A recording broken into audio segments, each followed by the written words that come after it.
नाम से। Indian institute of democratic leadership ये 1 साल का रेजिडेंशियल कोर्स कंडक्ट करता है, जिसको हम बुलाते हैं post graduate programme in leadership, politics and governance. इस कोर्स में पिछले साल की जो बैच थी वो बैच कंप्लीट हुई है और आज उस पिछले साल के बैच का कॉन्वोकेशन सेरेमनी है। उसके साथ साथ जो नई बैच है आज हम उनका आगमन भी करने वाले हैं इंडक्शन सेरेमनी से। कार्यक्रम शुरू होने के पहले कुछ सूचनाओं की ओर ध्यान देंगे। कार्यक्रम के वक्त एक निवेदन है कि कार्यक्रम से पहले सभी लोग अपना सेलफोन साइलेंट पे करके रखें। दूसरा, उसके साथ ये निवेदन होगा कि सेलफोन साइलेंट में रखने के साथ साथ जब कार्यक्रम शुरू हो और आपको फोन कॉल आए तो फोन ना उठाएं।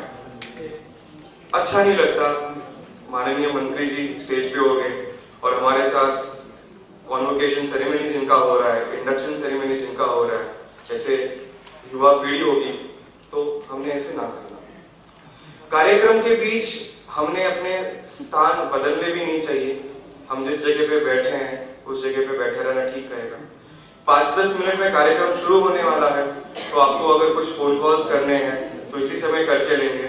अगर आपको रेस्टरूम्स यूज करने हैं, आप एग्जिट लेंगे, उसके बाहर रेस्टरूम्स की व्यवस्था है, आप वहां पे जाके आ सकते हैं। कार्यक्रम के सिटिंग अरेंजमेंट्स की ओर ध्यान देना चाहिए कि पहले 2 जो रोज है, इस तरफ और इस तरफ, मीरा भाईंदर के कई काउंसलर्स हमारे साथ इस कार्यक्रम में जुड़ रहे हैं, वो उनके लिए रिजर्व है।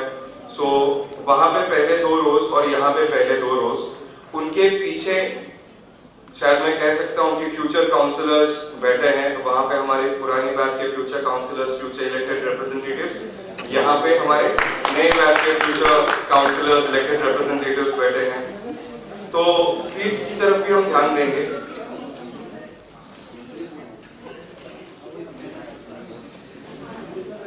नरेंद्र यादव जी का, नितिन गडकरी जी का आगमन हो गया है इस कैंपस पर।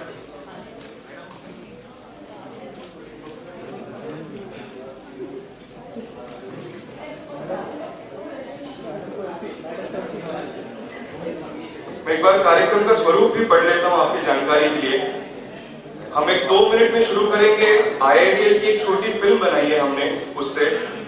उसके बाद हमारे जितने माननीय अतिथि हैं उनका आगमन होगा, मंच पर आएंगे। उसके बाद दीप प्रज्वलन से हम कार्यक्रम की शुरुआत करेंगे। उसके बाद हमारे जो बैच जो पास आउट हो रही है, हमारे IITL कोर्स का एक गीत है, तो गीत सांगीतिक स्वरूप में गाएंगे और आप भी, कुछ लोगों के हाथ में अगर वो प्रत है तो आप भी ज्वाइन कर सकते हो उसमें। उसके बाद रविंद्र साठे जी जो राममोहन वाली प्रबोधिनी के डायरेक्टर जनरल हैं और IITL के डीन हैं, वो सारे अतिथियों का स्वागत करेंगे। विनय सहस्त्रबुद्धे जी जो राममोहन वाली प्रबोधिनी के वाइस चेयरपर्सन हैं, राज्यसभा खासदार हैं, ICCR के अध्यक्ष हैं और हमारे इस कोर्स के मेंटर हैं। वो इस कोर्स के पीछे की जो भूमिका है, राममोहन वाली प्रबोधिनी ने कोर्स क्यों शुरू किया और ये कोर्स का क्या ऑब्जेक्टिव है, इसके बारे में कुछ बात करेंगे। उसके बाद जो हमारी एक्चुअल सेरेमनी है, कॉन्वोकेशन सेरेमनी, वो शुरू हो जाएगी। एक एक करके फर्स्ट बैच के जो पार्टिसिपेंट्स है, स्टूडेंट्स है, उनको मंच पे बुलाया जाएगा, उनको सर्टिफिकेट देके वो कार्यक्रम होगा। उसके बाद हमारे जो डीन है रविंद्र साठे जी, IITL की जो नई बैच आई है, उनको एक प्लेज देके उनका इस कोर्स में इंडक्शन करेंगे। उसके बाद नरेंद्र यादव जी कुछ समय बात करेंगे, नितिन गडकरी जी कुछ समय बात करेंगे, हमारे जो डिप्यूटी डीन हैं रवि पोखरणा जी वो वोट ऑफ थैंक्स देंगे और उसके साथ उसके बाद वंदे मातरम करके कार्यक्रम खत्म करेंगे। वंदे मातरम के होने के पश्चात इतना ध्यान देना है कि जो नए बैच के स्टूडेंट्स हैं वो स्टेज पे आएंगे और भोजन की व्यवस्था पीछे एकात्म भवन जो है वहां पे की है। आप सभी लोगों से मैं अनुरोध करूंगा कि भोजन करके ही जाना। वंदे मातरम होने के बाद ये गेट ओपन हो जाएगा, पीछे का गेट ओपन हो जाएगा और उसकी पीछे की तरफ की जो बिल्डिंग है एकात्म भवन, वहां पे भोजन की व्यवस्था की है। मैं हमारे IT टीम से रिक्वेस्ट करूंगा कि जो IITL की फिल्म है वो इस समय प्ले की जाए। तो आपको एक जिस्ट मालूम पड़ गया कि ये कोर्स क्या है, कोर्स कैसे है। हमारे पहले बैच के पार्टिसिपेंट्स यहाँ पे उपलब्ध है, तो कार्यक्रम होने के बाद आप उनसे बातें कर सकते हैं, जान सकते हैं कि उन्होंने साल भर में यहाँ पे क्या किया, क्या सीखा और अब फील्ड में कैसे वो उपयोग में उनको आ रहा है। और दो सूचना है, उनकी तरफ ध्यान देंगे। कार्यक्रम होने के बाद भोजन के पश्चात नए बैच के जो स्टूडेंट्स हैं वो जो हमारी क्लासरूम है तक्षशिला, वहां पे असेंबल होंगे 3 बजे। ठीक है, नए बैच के स्टूडेंट्स 3 बजे तक्षशिला में असेंबल होंगे और जो प्रीवियस बैच के स्टूडेंट्स हैं वो लंच के पहले कार्यक्रम होने के पश्चात लाइब्रेरी में असेंबल होंगे। तो ये हमें ध्यान में रखना है।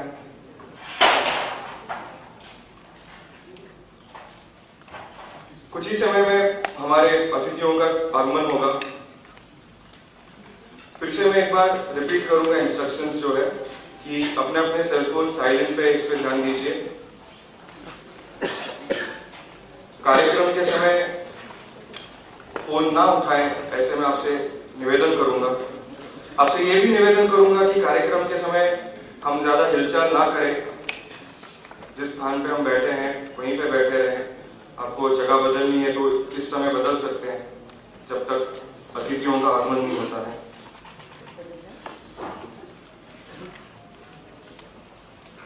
सेटिंग अरेंजमेंट में फिर से एक बार रिपीट करता हूँ। पहले जो 2 रोज हैं वहां पे मीरा भाईंदर के अनेक काउंसलर्स आए हैं, वो उनके लिए रिजर्व है। उनके पीछे लेफ्ट हैंड साइड पे हमारे आईआईटीएल के पहले बैच के स्टूडेंट को हमारे डीन रविंद्र साठे जी एक प्लेज दिलाएंगे।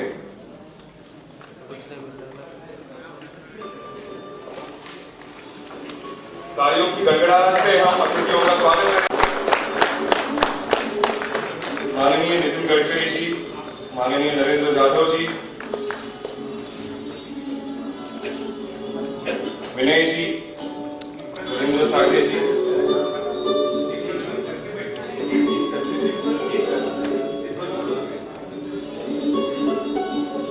आते ही हम दीप प्रज्वलन से कार्यक्रम की शुरुआत करते हैं। नीचे बैठो।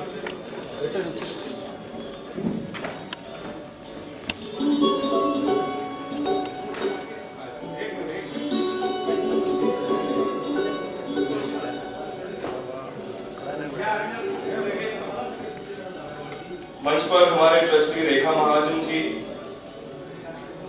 अरविंद रेगे जी, भाई गिरकर जी,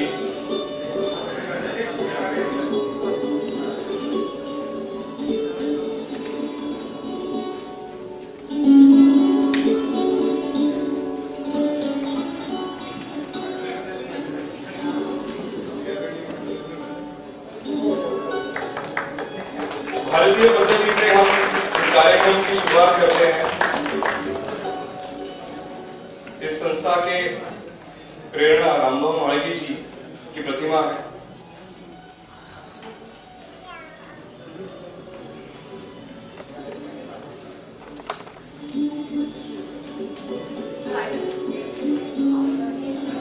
छात्र हैं, वो सामने आकर गीत से इस कार्यक्रम की शुरुआत करेंगे।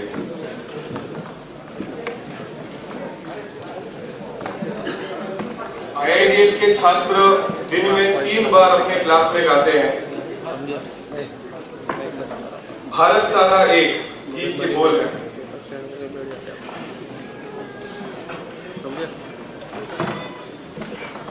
आईआईटीएल बैच, पहली बैच के छात्र आपके सामने खड़े हैं।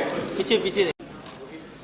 भारत सारा एक मंत्र से, भारत सारा एक मंत्र से, जन जन सारा उठा खड़ा, जन जन सारा उठा खड़ा, अंत्योदय की ज्योति जगाने, अंत्योदय की ज्योति जगाने, व्यक्ति व्यक्ति निकल पड़ा, व्यक्ति व्यक्ति निकल पड़ा।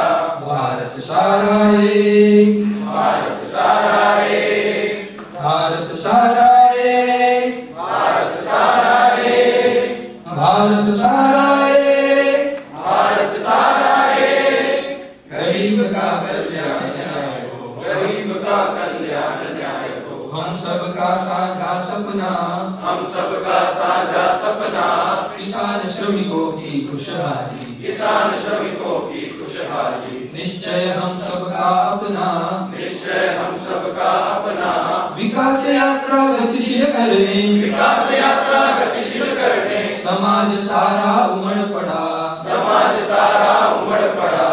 भारत सारा एक, भारत सारा एक, भारत सारा एक, भारत सारा एक, भारत सारा एक, भारत सारा एक, भारत माता सबकी प्रेरणा, भारत माता सबकी प्रेरणा, समुत्कर्ष हम सबका हो, समुत्कर्ष हम सबका हो, समरसता का प्रकाश फैले, समरसता का प्रकाश फैले, उमंग सबके मन में हो, उमंग सबके मन में हो, विकास का विश्वास जगाने, विकास का विश्वास जगाने, जन मन से जन धन भी जुड़ा, जन मन से जन धन भी जुड़ा।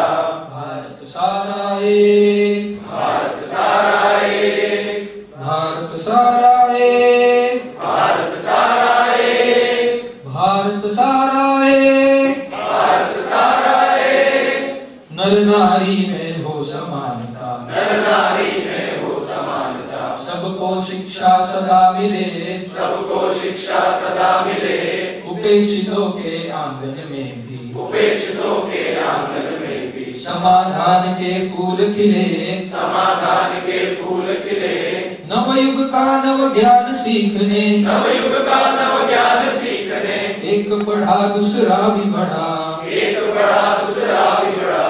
भारत सारा एक, भारत सारा एक, भारत सारा एक, भारत सारा एक, भारत सारा एक, भारत सारा एक, चंडीगढ़ हो या गुवाहाटी, चंडीगढ़ हो या गुवाहाटी, मलयालम हो या उड़िया, मलयालम हो या उड़िया, एक राष्ट्र का भाव हृदय में, एक राष्ट्र का भाव हृदय में, साथ दिया सहयोग लिया, साथ दिया सहयोग लिया, अवसर के इस आसमान में, अवसर के इस आसमान में, आकांक्षा का पंछी उड़ा, आकांक्षा का पंछी उड़ा। भारत सारा एक, भारत सारा एक, भारत सारा एक, भारत सारा एक, भारत सारा एक, भारत सारा एक, भारत माता की जय। वंदे मातरम।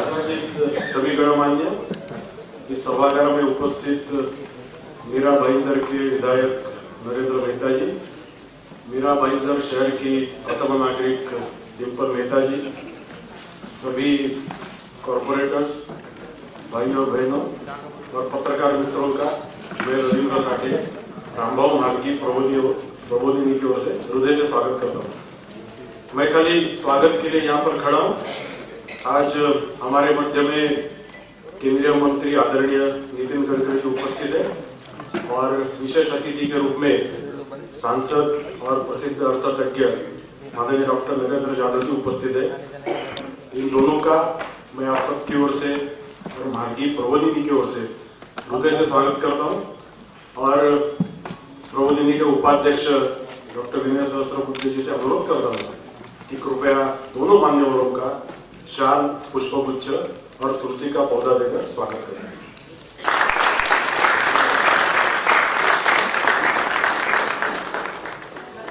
फोटो स्टिल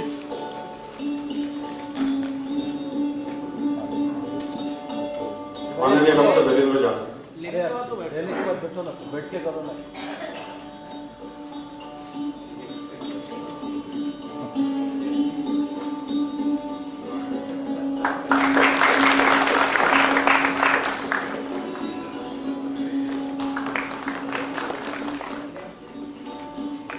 उपस्थित है जो विधायक भी है विधान परिषद में, बाद में रेखाताई महाजन है, माननीय अरविंद रेगे जी है और इस IIDL के डेप्यूटी डीन रवि पोखरणा जी है और हमारे सहयोगी देवेंद्र पई जो इस कोर्स के कोऑर्डिनेटर है, कोर्स के डायरेक्टर है। तो आप सबका स्वागत है। फिर से एक बार आपका सभी का स्वागत करता हूँ और आगे की कार्यवाही के लिए देवेंद्र पई। धन्यवाद रवि जी। मैं अब विनय जी से अनुरोध करूंगा कि वो यहाँ पर आए और IIDL कोर्स उसके पीछे की भूमिका हम सबसे शेयर करें।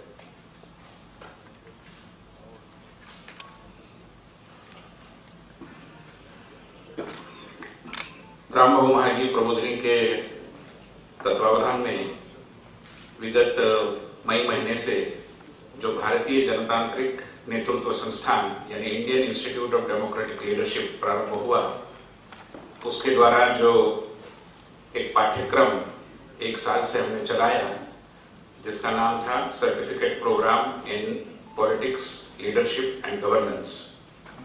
इस पाठ्यक्रम के पहले बैच के दीक्षांत समारोह में और जो दूसरी बैच अभी प्रविष्ट हो रही है उसके स्वागत कार्यक्रम में हमारे मध्य में उपस्थित देश के एक बहुत ही जनप्रिय और सफल मंत्री, देश के सरफेस ट्रांसपोर्ट, शिपिंग और गंगा विषय के सम्मानित मंत्री और प्रबोधिनी को हमें जिनका मार्गदर्शन हमेशा उपलब्ध होता रहा, ऐसे आदरणीय नितिन गडकरी जी, आदरणीय श्री हमारे देश के एक जाने माने अर्थतज्ञ और राज्यसभा में हमारे साथ काम करने वाले आदरणीय डॉक्टर नरेंद्र जाधव जी, मंच पर उपस्थित प्रबोधिनी के प्रबंधन समिति के सभी सम्मानित सदस्य आदरणीय श्री भाई गिरकर जी, आदरणीय रेखाताई महाजन जी, आदरणीय अरविंद राव रिगे जी, प्रबोधिनी के महानिदेशक रविंद्र साठे जी, यहाँ पर उपस्थित हमारे नए इस पाठ्यक्रम के लिए जो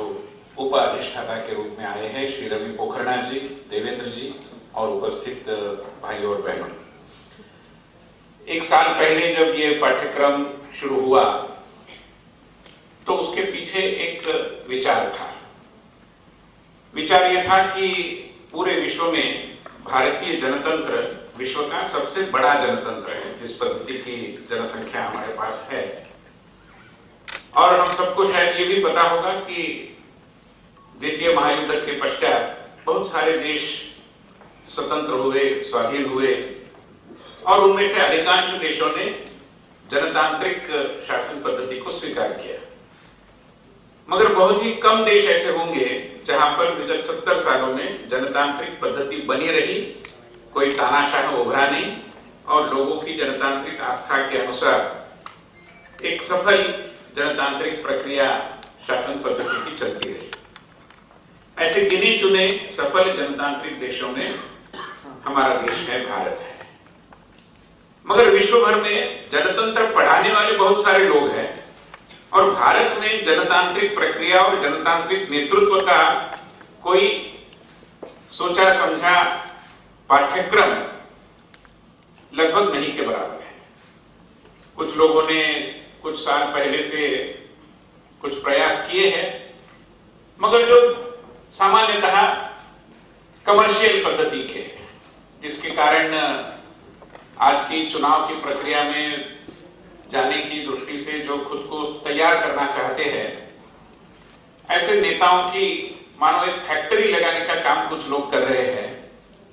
मगर हमने सोचा कि हम इससे कुछ अलग करेंगे और राजनीति में आज माननीय नितिन गडकरी जी हमारे मध्य में है और उनके साथ काम करने का सौभाग्य मुझे मिला।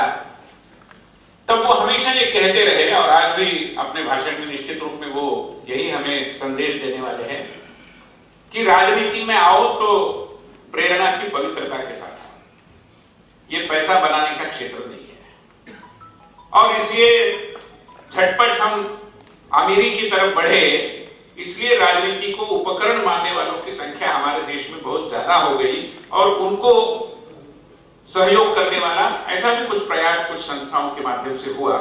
हमने सोचा कि हम राजनीति में ऐसे युवाओं को लाने की कोशिश करेंगे जिनकी प्रेरणा पवित्र है, जो वाकई में इस देश की सेवा करना चाहते हैं, इस देश के उपेक्षित, वंचित, दलित, पीड़ित, शोषित समुदायों को एक स्वर देना चाहते हैं, उनके दुख दर्द को उजागर करना चाहते हैं। तो इसलिए हमारे इस पाठ्यक्रम में यद्यपि हम पॉलिटिक्स, लीडरशिप और गवर्नेंस की बात करते रहे, मुख्य बल हमारा इस पर रहा कि हम एक मोटिवेशनल ट्रेनिंग देंगे, एक प्रेरणा का प्रशिक्षण देंगे। साथ ही साथ जरूरी था कि जो काम हम सबको मिलकर करना है, कुछ न कुछ जरूरी नहीं कि सारे लोग यहाँ से पाठ्यक्रम पूरा करके जाएंगे तो राजनीति में ही जाएंगे, जरूरी नहीं। आज राजनीति में केवल राजनीति दल में जाने से राजनीति करे ऐसी कोई आवश्यकता नहीं। दल के बाहर वाले लोग भी कई राजनीति करते हैं, अलग पद्धति से करते हैं, अच्छी भी करते हैं, गलत भी करते हैं। तो आप जो भी क्षेत्र चुने, मगर वहां जाते समय आपको काम के बारे में भी एक प्रशिक्षण होने की जरूरत है। और इसलिए एक कार्यात्मक प्रशिक्षण जिसको कहेंगे, फंक्शनल ट्रेनिंग, ये भी इसका एक हिस्सा रहा, एक पाठ्यक्रम का भाग रहा।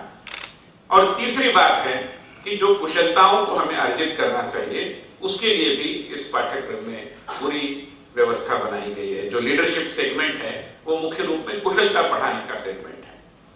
तो इसलिए जिनकी प्रेरणा पवित्र है, जिनको काम के बारे में एक आकलन बना है और जिनकी कुशलताओं को तराशने की भी कुछ कोशिश हुई है, ऐसे पाठ्यक्रम को हमने यहां पर लागू किया।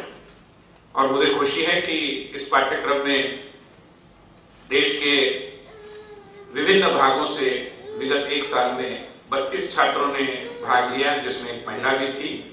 और आने वाले काल में भी लगभग 25 लोग यहाँ पर आ रहे हैं और इस समय महिलाओं की, छात्राओं की संख्या बढ़ी है, जो बहुत स्वागत योग्य बिंदु है। तो इस रूप में ये भारतीय जनतांत्रिक नेतृत्व संस्थान काम करता रहा, आगे भी करता रहेगा। और देश की जनतांत्रिक व्यवस्था के लिए जो आवश्यक है नेतृत्व, वो नेतृत्व प्रदान करने का काम हमारे इस संस्थान के पाठ्यक्रम के माध्यम से होगा। और मुझे पूरी उम्मीद है कि ये काम सफल ही होगा जब हमारे मध्य में आदरणीय श्री नरेंद्र यादव जी और आदरणीय नितिन गडकरी जी जैसे महानुभाव है, जिनका आशीर्वाद हमें प्राप्त होना है।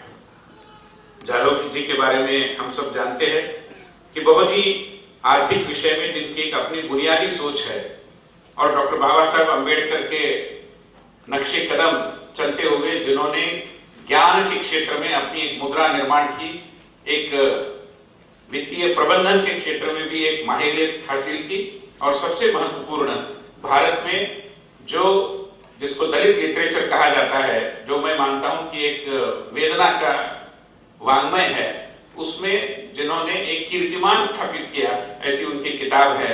और ऐसे एक बहुत बड़े साहित्यकार, विद्वान, अर्थशास्त्री हमारे मध्य में है।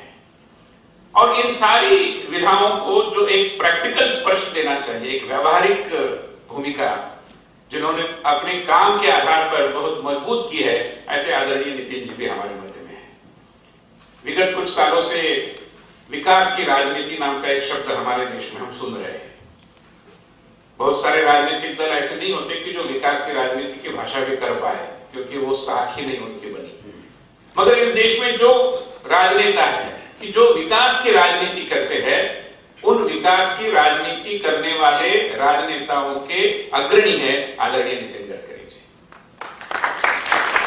और इसलिए नितिन जी ने यहां महाराष्ट्र में बहुत सारी जिम्मेदारियां निभाई। महाराष्ट्र के वो सार्वजनिक निर्माण मंत्री रहे।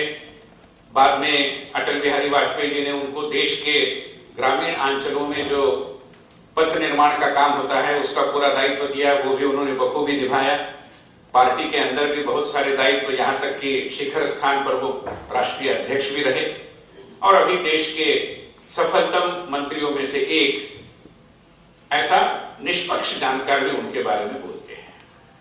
और बहुत प्रामाणिकता से, कार्यनिष्ठा से, पूरी लगन से अपने काम को कैसे निभाया जा सकता है, उसका उदाहरण नितिन जी ने अपने काम में प्रस्तुत किया है, चाहे मंत्रालय जहाजरानी का हो या सरफेस ट्रांसपोर्ट का। तो इसलिए नितिन जी को बुलाने के पीछे भी यही भूमिका थी कि आपके सम्मुख एक उदाहरण प्रस्तुत हो। वैसे मैंने उनको कहा कि पुराने हमारे कोर्स के छात्रों की टोली इजराइल जाकर आई, मगर कई बार मुझे लगता है कि इजराइल जाने के पहले हमने नागपुर जाना चाहिए और नितिन जी का काम देखना चाहिए, क्योंकि उन्होंने अपने क्षेत्र में जो काम किया है, जो किसानों के बारे में भी किया है, बड़ी कल्पकता से किया है, नई नई चीजें उन्होंने अमल में लाई है, उन सबको देखना, समझना उभरते हुए राजनीतिक लोगों के लिए जरूरी है, क्योंकि आखिरकार हमें विकास की राजनीति करनी है। और इसलिए आज बहुत अच्छा हमारा सौभाग्य है कि नितिन जी और नरेंद्र यादव जी हमारे मध्य में हैं। मैं पुरानी जो बैच है, जो आज यहाँ पर दीक्षांत समारंभ के पश्चात अपने अपने सार्वजनिक जीवन में प्रविष्ट होगी, उनको हृदय की गहराइयों से शुभकामना देता हूं। जो नई बैच यहाँ पर आई है उनका तहे दिल से स्वागत करता हूं। मैं मानता हूं कि आप सभी के सहयोग से Indian institute of democratic leadership आगे आने वाले सालों में और अच्छा काम कर पाएगी। आप सबको बहुत बहुत धन्यवाद। बहुत बहुत धन्यवाद विनय जी। और अब जिस कार्यक्रम का हम इंतजार कर रहे थे हम उस पर आते हैं, जो पहले बैच की कॉन्वोकेशन सेरेमनी की हम शुरुआत करते हैं। मैं माननीय नितिन जी, नरेंद्र यादव जी और सारे मंच पे जो अतिथि हैं उनसे दरख्वास्त करूंगा कि सर्टिफिकेशन की सेरेमनी के लिए आप तैयार हो जाएं। मैं नाम बुलाऊंगा एक एक करके, उस छात्र ने मंच पे आना है सर्टिफिकेट लेने के लिए। पहला नाम अभिमन्यु राव।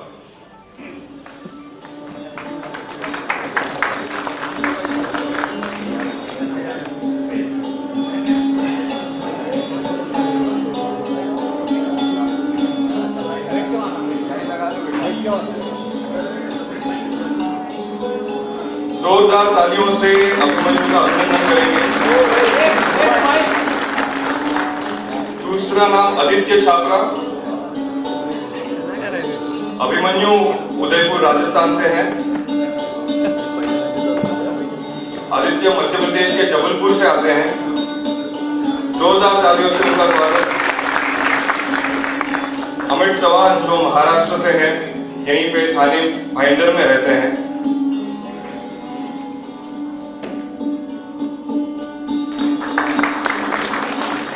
अनुराग पांडे मध्य प्रदेश से।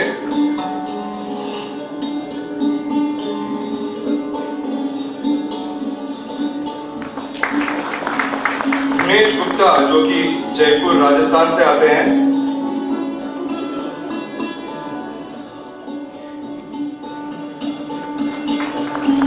बोधेश कौशल जो हरियाणा से आते हैं।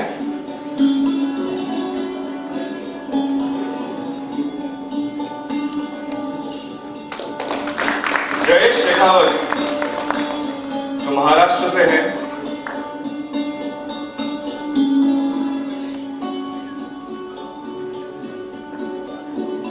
तालियां रुकनी नहीं चाहिए, तालियां चलते रहनी चाहिए। इन सारे छात्रों को आपकी शुभेच्छाएं मिलनी चाहिए। अगला नाम कौशलेंद्र सिंह परमार राजस्थान से।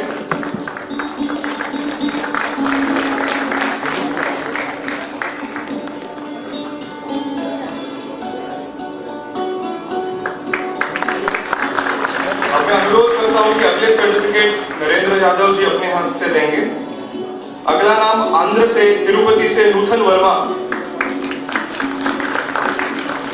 तालियों में कंजूसी नहीं होनी चाहिए, तालियां चलती रहनी चाहिए।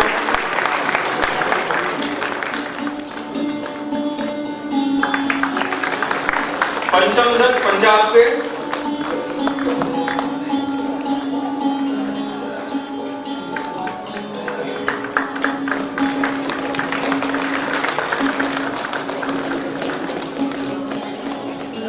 प्रशांत कांगड़ ये गुजरात के राजकोट से आते हैं।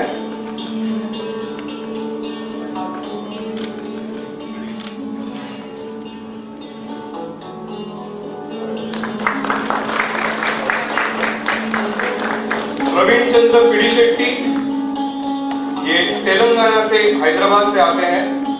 जोरदार तालियां बजती रहनी चाहिए।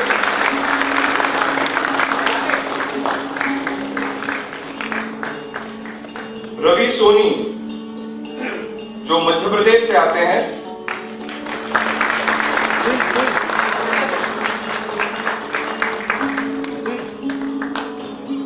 ऋषिकेश खरड़े पाटिल महाराष्ट्र के शिरडी से आते हैं।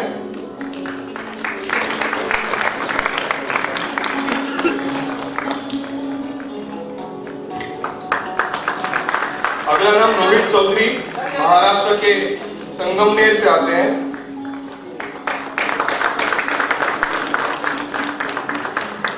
संकल्प शुक्ला संकल्प दिल्ली से हैं।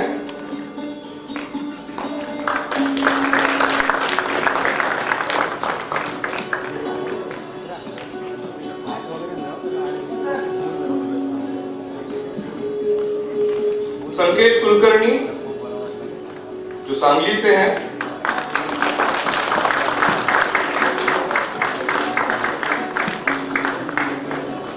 अगले सर्टिफिकेट के लिए मैं अनुरोध करूंगा भाई गिरकर जी को। श्रीराज डेरे महाराष्ट्र से,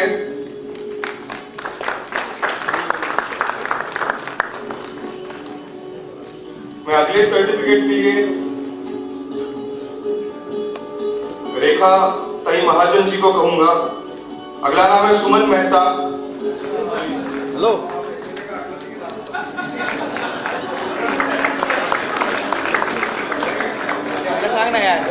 अगला नाम उदय शंकर जो तमिलनाडु से हैं।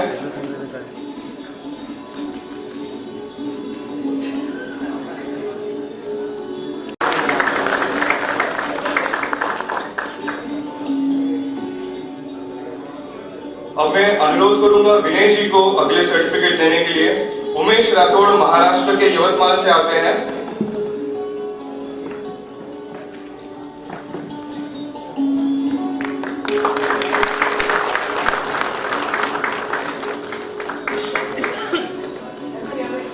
विजय गुरुंगळे जो महाराष्ट्र से हैं।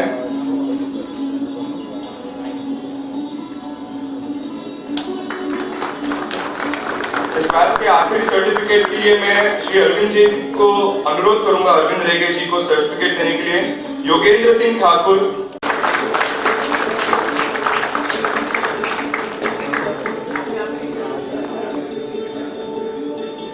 जोरदार तालियों से पूरे बैच का अभिनंदन। मंच के सारे मान्यवरों को और IITL के पहले बैच के स्टूडेंट्स को इसमें शामिल होने के लिए कहूंगा। जैसे एक दीपक अनेक को प्रज्वलित कर सकता है, वैसे ही एक व्यक्ति अपने अच्छे कार्यों से लोगों को प्रेरित करता है। यही संदेश हम देना चाहते हैं इस मंच से। इस वक्त IITL के छात्रों से यही अपेक्षा है कि वह अपने अपने कार्य क्षेत्र में जाकर ऐसे ही लोगों को प्रेरित करते रहे, ऐसे ही दीप जलाते रहे। जोरदार तालियों से IITL के छात्रों का अभिनंदन करते हुए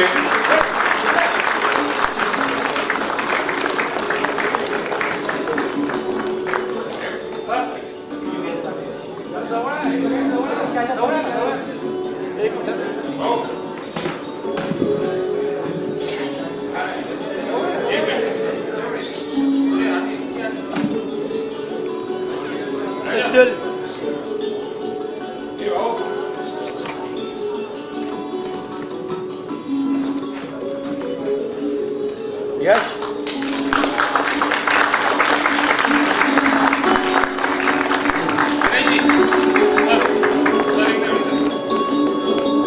यस, भारत माता की जय, भारत माता की जय, वंदे मातरम, वंदे मातरम। स्टिल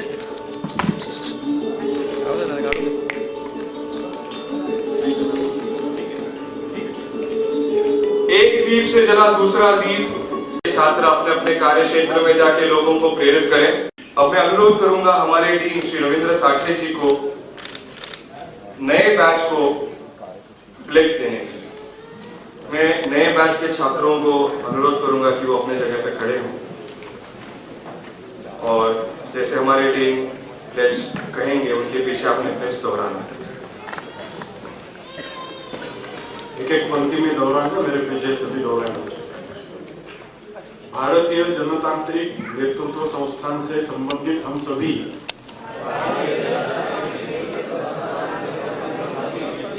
संकल्प करते हैं कि हम एक भारतीय नागरिक के कर्तव्यों का सदैव पालन करेंगे। जहां जहां आवश्यक हो हम सक्रियता से पहल करेंगे, नेतृत्व प्रदान करेंगे और सामाजिक बिखराव को रोकेंगे। हम स्त्री पुरुष समानता, सामाजिक समरसता, राष्ट्रीय एकात्मता और पर्यावरण की रक्षा के लिए अपनी सोच और अपने आचरण से सक्रिय रहेंगे, अस्वच्छता, भ्रष्टाचार, जातिवाद, सांप्रदायवाद तथा आतंकवाद से मुक्ति पाकर जनभागीदारी और सुशासन के रास्ते एक भारत श्रेष्ठ भारत निर्माण करने के कार्य में हम निरंतर जुटे रहेंगे। भारत माता की जय।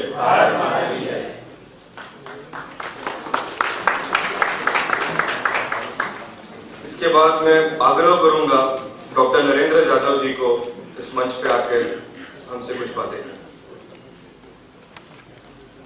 आदरणीय श्री नितिन गडकरी जी, आदरणीय doctor Vinay Sahasrabuddhe ji, Shri Ravindra Sathe, Shri Vijay Girkar, all other dignitaries on the stage and friends. It is indeed a great pleasure as well as an honor to be here. मैं बम्बई से आता हूँ और आप जैसे कि आप जानते हैं बम्बई के लोग अच्छी हिंदी नहीं बोलते हैं। नितिन जी बहुत अच्छी हिंदी बोलते हैं, विनय जी बहुत अच्छी हिंदी बोलते हैं, रविंद्र जी बहुत अच्छी हिंदी बोलते हैं। मैं अच्छी हिंदी नहीं बोल सकता हूँ।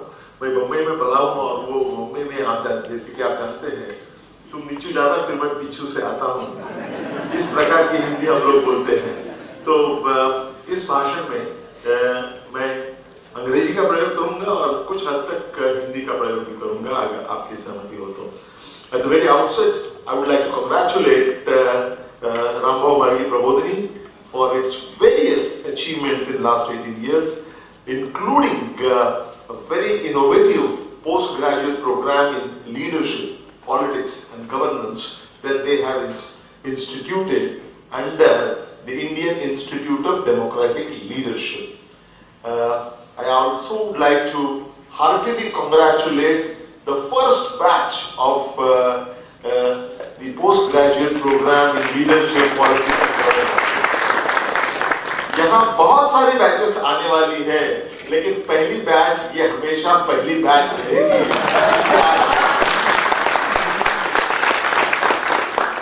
I would like to also congratulate the second batch, the entrants of the second batch who are joining the induction program. I want to congratulate them for having chosen this particular program, which is going to get on better and better as things unfold. Well, friends, I'm going to speak for about 15 minutes, and Ravindra ji has told me that everybody is going to tell you the importance of leadership, importance of governance, and so on.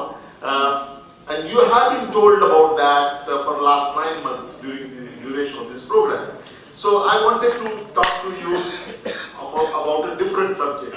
And after consultation with Ravindra ji Sathe, I'm going to talk about do's and don'ts of success. Yashasvita का मूल मंत्र क्या होता है, इसके बारे में बताना चाहूँगा. As many of you are aware, those who have read my books or listened to my speeches, that I come from a very modest background. I'm a first generation learner. मेरे पिताजी अंगूठा लगाते थे और मजदूरी करते थे रेलवे में, और मैंने अमेरिका में जाके पीएचडी हासिल की है. मैं रिजर्व बैंक का प्रमुख अर्थशास्त्री रह चुका हूँ. पुणे विश्वविद्यालय का कुलगुरु वाइस चांसलर रह चुका हूँ और नियोजन आयोग का सदस्य रह चुका हूँ. तो जहां भी मैं जाता हूँ वहां लोग अक्सर पूछते हैं कि आपकी इस यशस्विता का रहस्य क्या है. इसका कोई रहस्य वगैरह नहीं होता है, इसका कोई फॉर्मूला नहीं होता है, लेकिन कुछ बातें ऐसी होती है जो आपको जरूर करनी चाहिए और कुछ बातें ऐसी होती है जो आपको हर तरह से टालनी चाहिए, जिसको अंग्रेजी में कहते हैं dos and don'ts of success. तो इसके मेरे 9 सूत्र है. ये 9 सूत्रों के बारे में मैं आपको बताना चाहता हूं.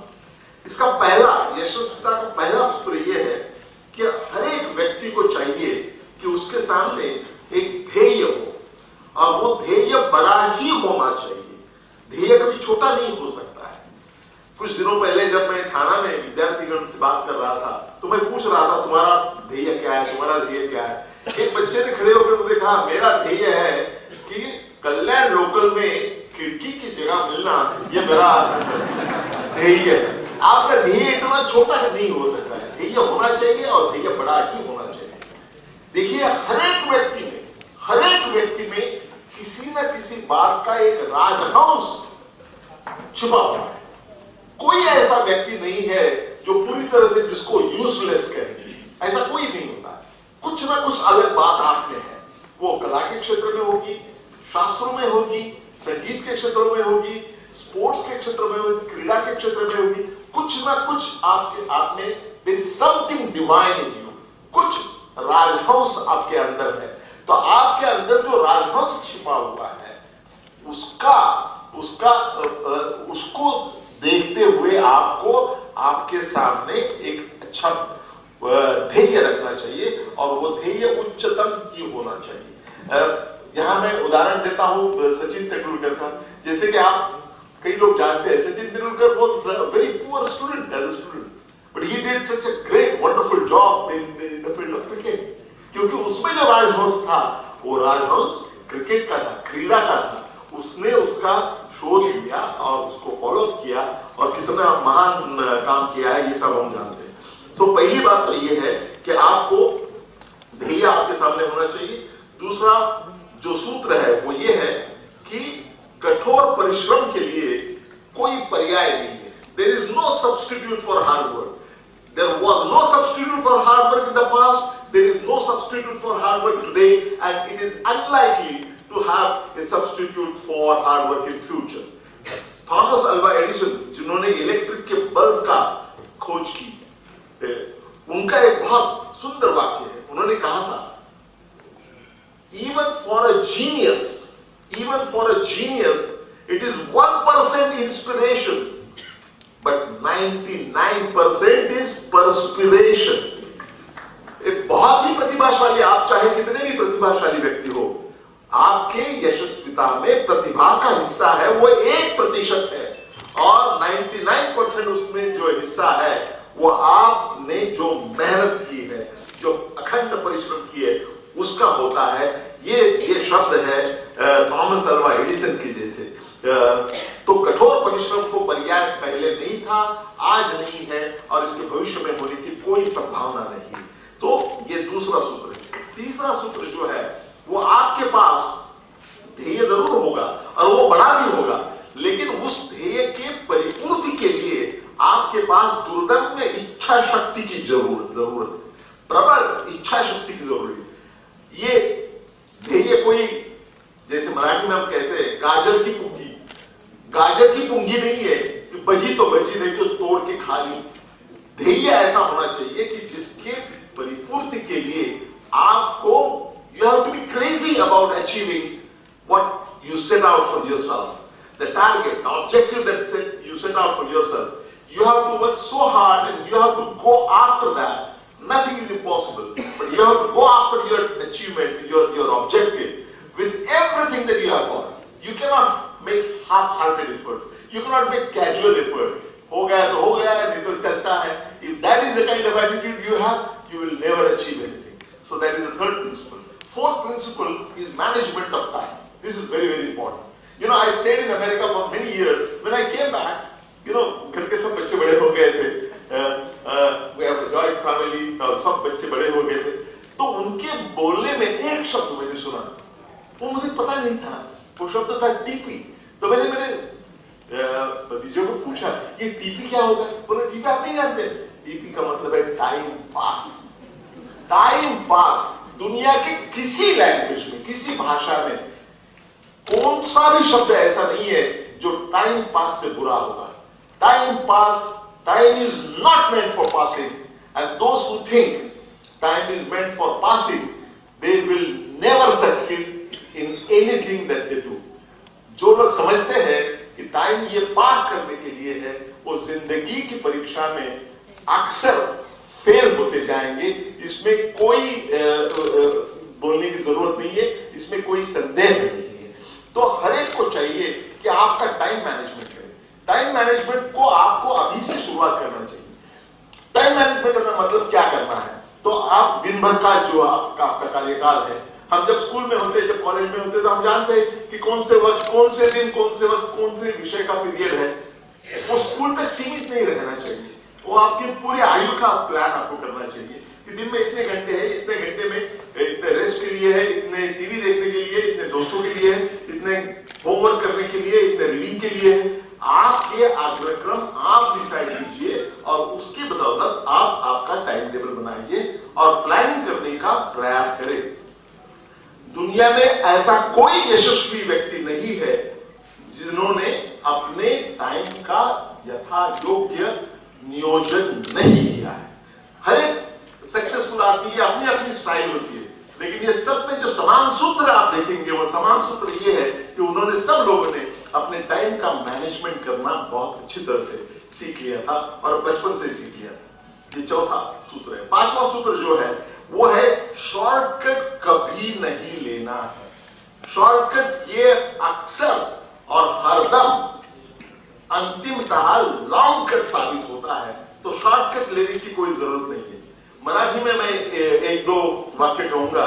काही दिवसापूर्वी, काही वर्षांपूर्वी मराठी वर्तमानपत्रामध्ये एक जाहिरात येत असे, अर्ध्या तासात फार फार इंग्रजी बोलायला शिकवेल। आधे घंटे में मैं अंग्रेजी फाड़ अंग्रेजी बोलना सिखाऊंगा। आधे घंटे में अंग्रेजी बोलने को सिखाने वाला अभी तक पैदा नहीं हुआ है और पैदा होने की कोई गुंजाइश नहीं।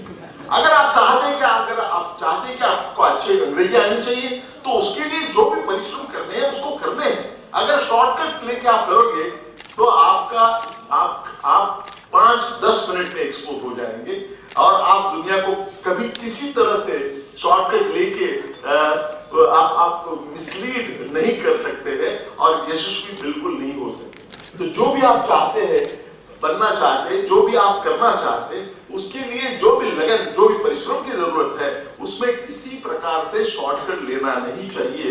ये पांचवा मुद्दा है।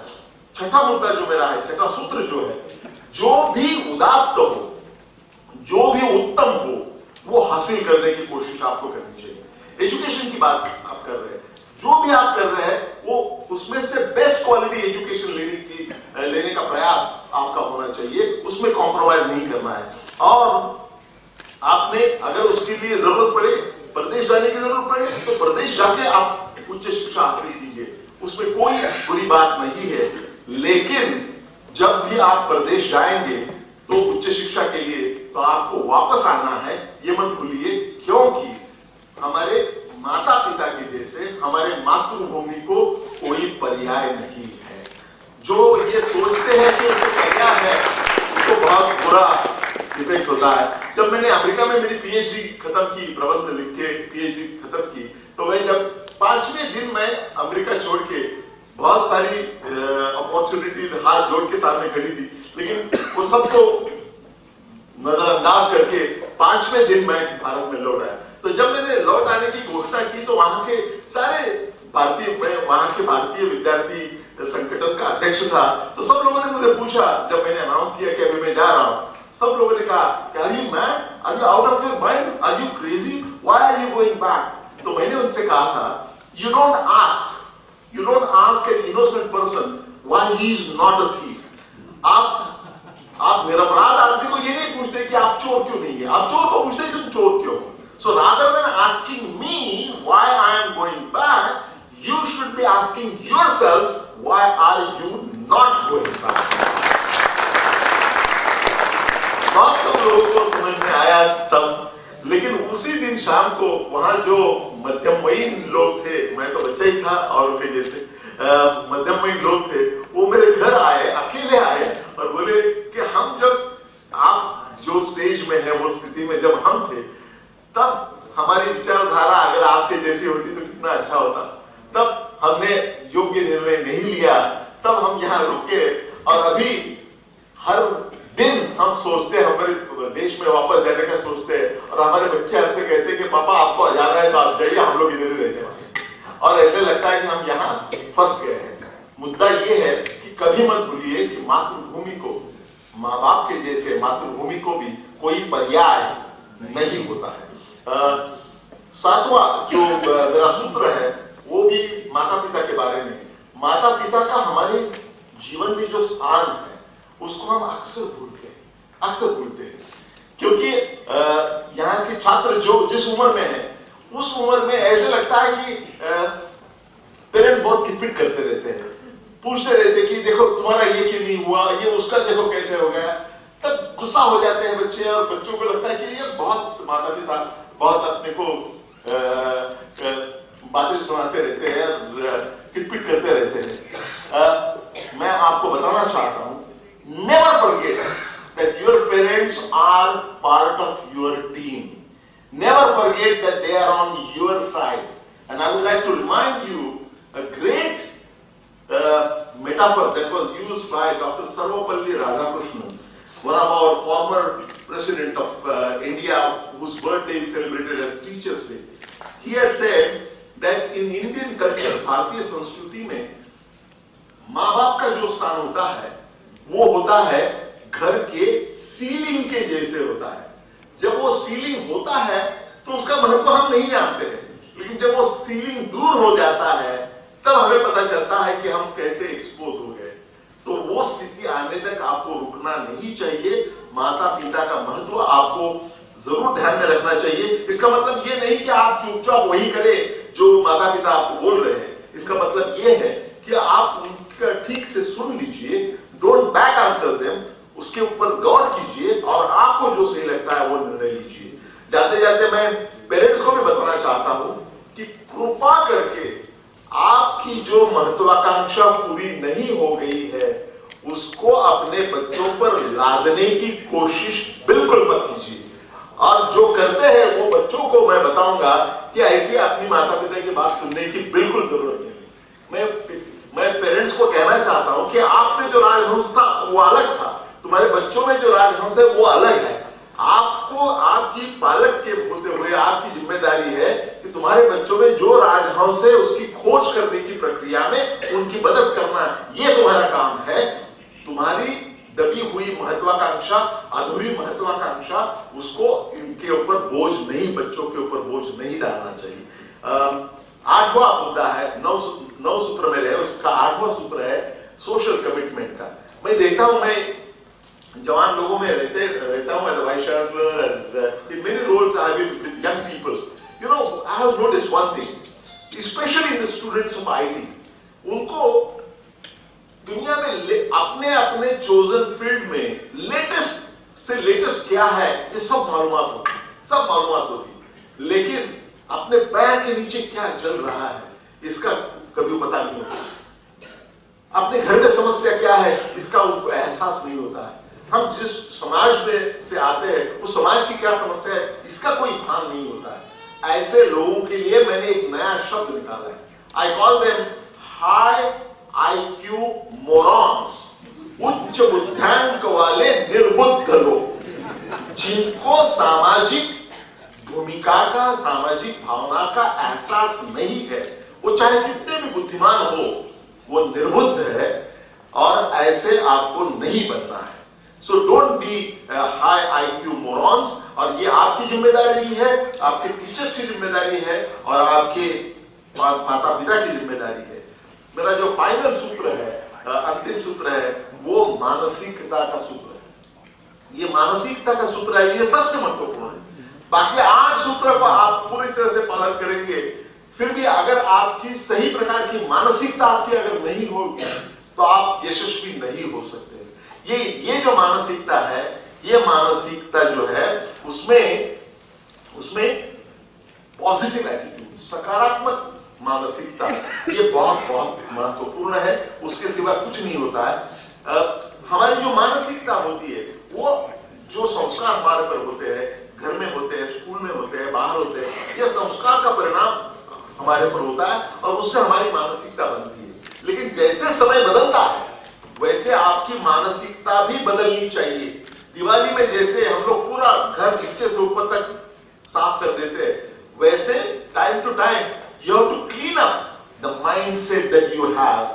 With the changing times, you have to keep what is still relevant and you have to drop what has ceased to be relevant anymore. And that is shaping your mindset for the future. I can give many examples, but I'm not going to take more time.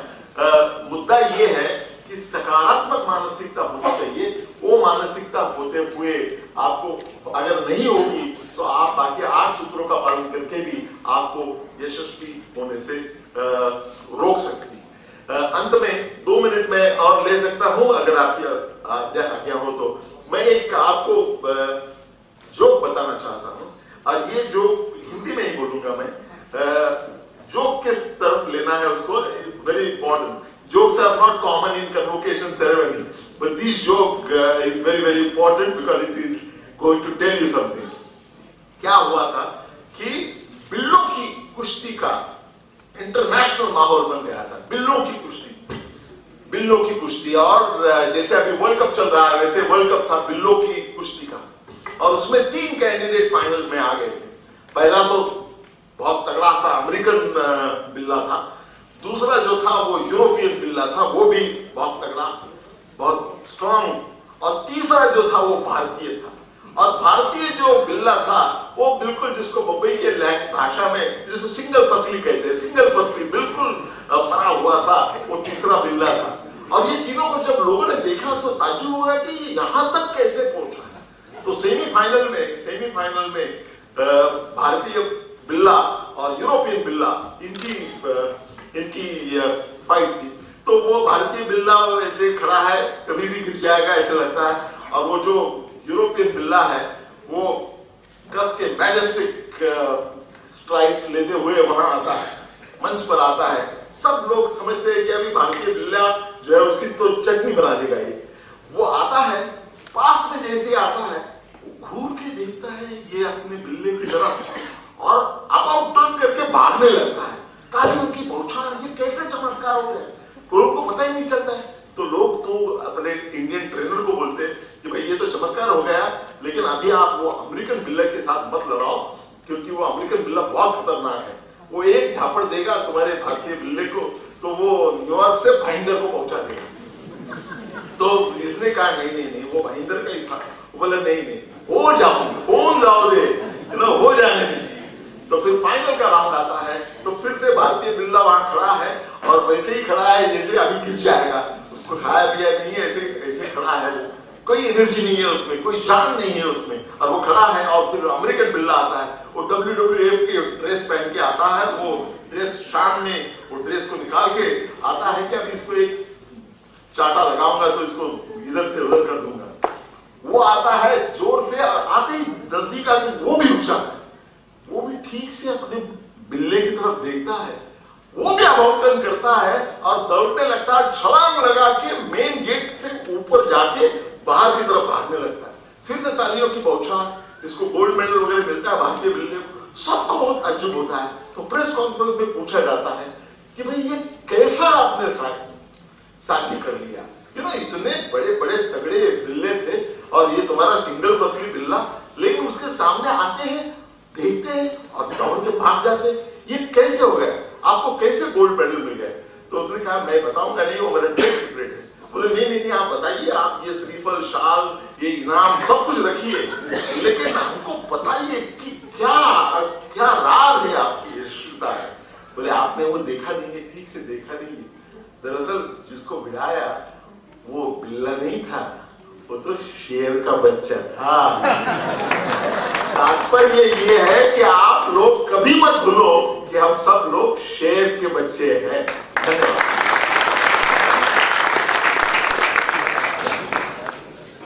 Dhirendra Jadhav जी बहुत बहुत धन्यवाद। उनका जीवन प्रेरणादायक है ही, और उन्होंने जो हमें dos and don'ts of success बताए वो हम कभी नहीं भूलेंगे। ये ना सिर्फ हम स्टूडेंट्स जो पहले बैच और दूसरे बैच के बैठे हैं, लेकिन मुझे लगता है हम सभी लोगों के लिए उपयोगिता वाली बात बताई, और जो आखिरी उन्होंने मैसेज दिया कि हम शेर के बच्चे हैं वो हम कभी नहीं भूलेंगे। ये मैं आपसे बात कर रहा हूँ। मैं अब अनुरोध करूंगा माननीय मंत्री श्री नितिन गडकरी जी को यहाँ पे आके उनके शब्द करें।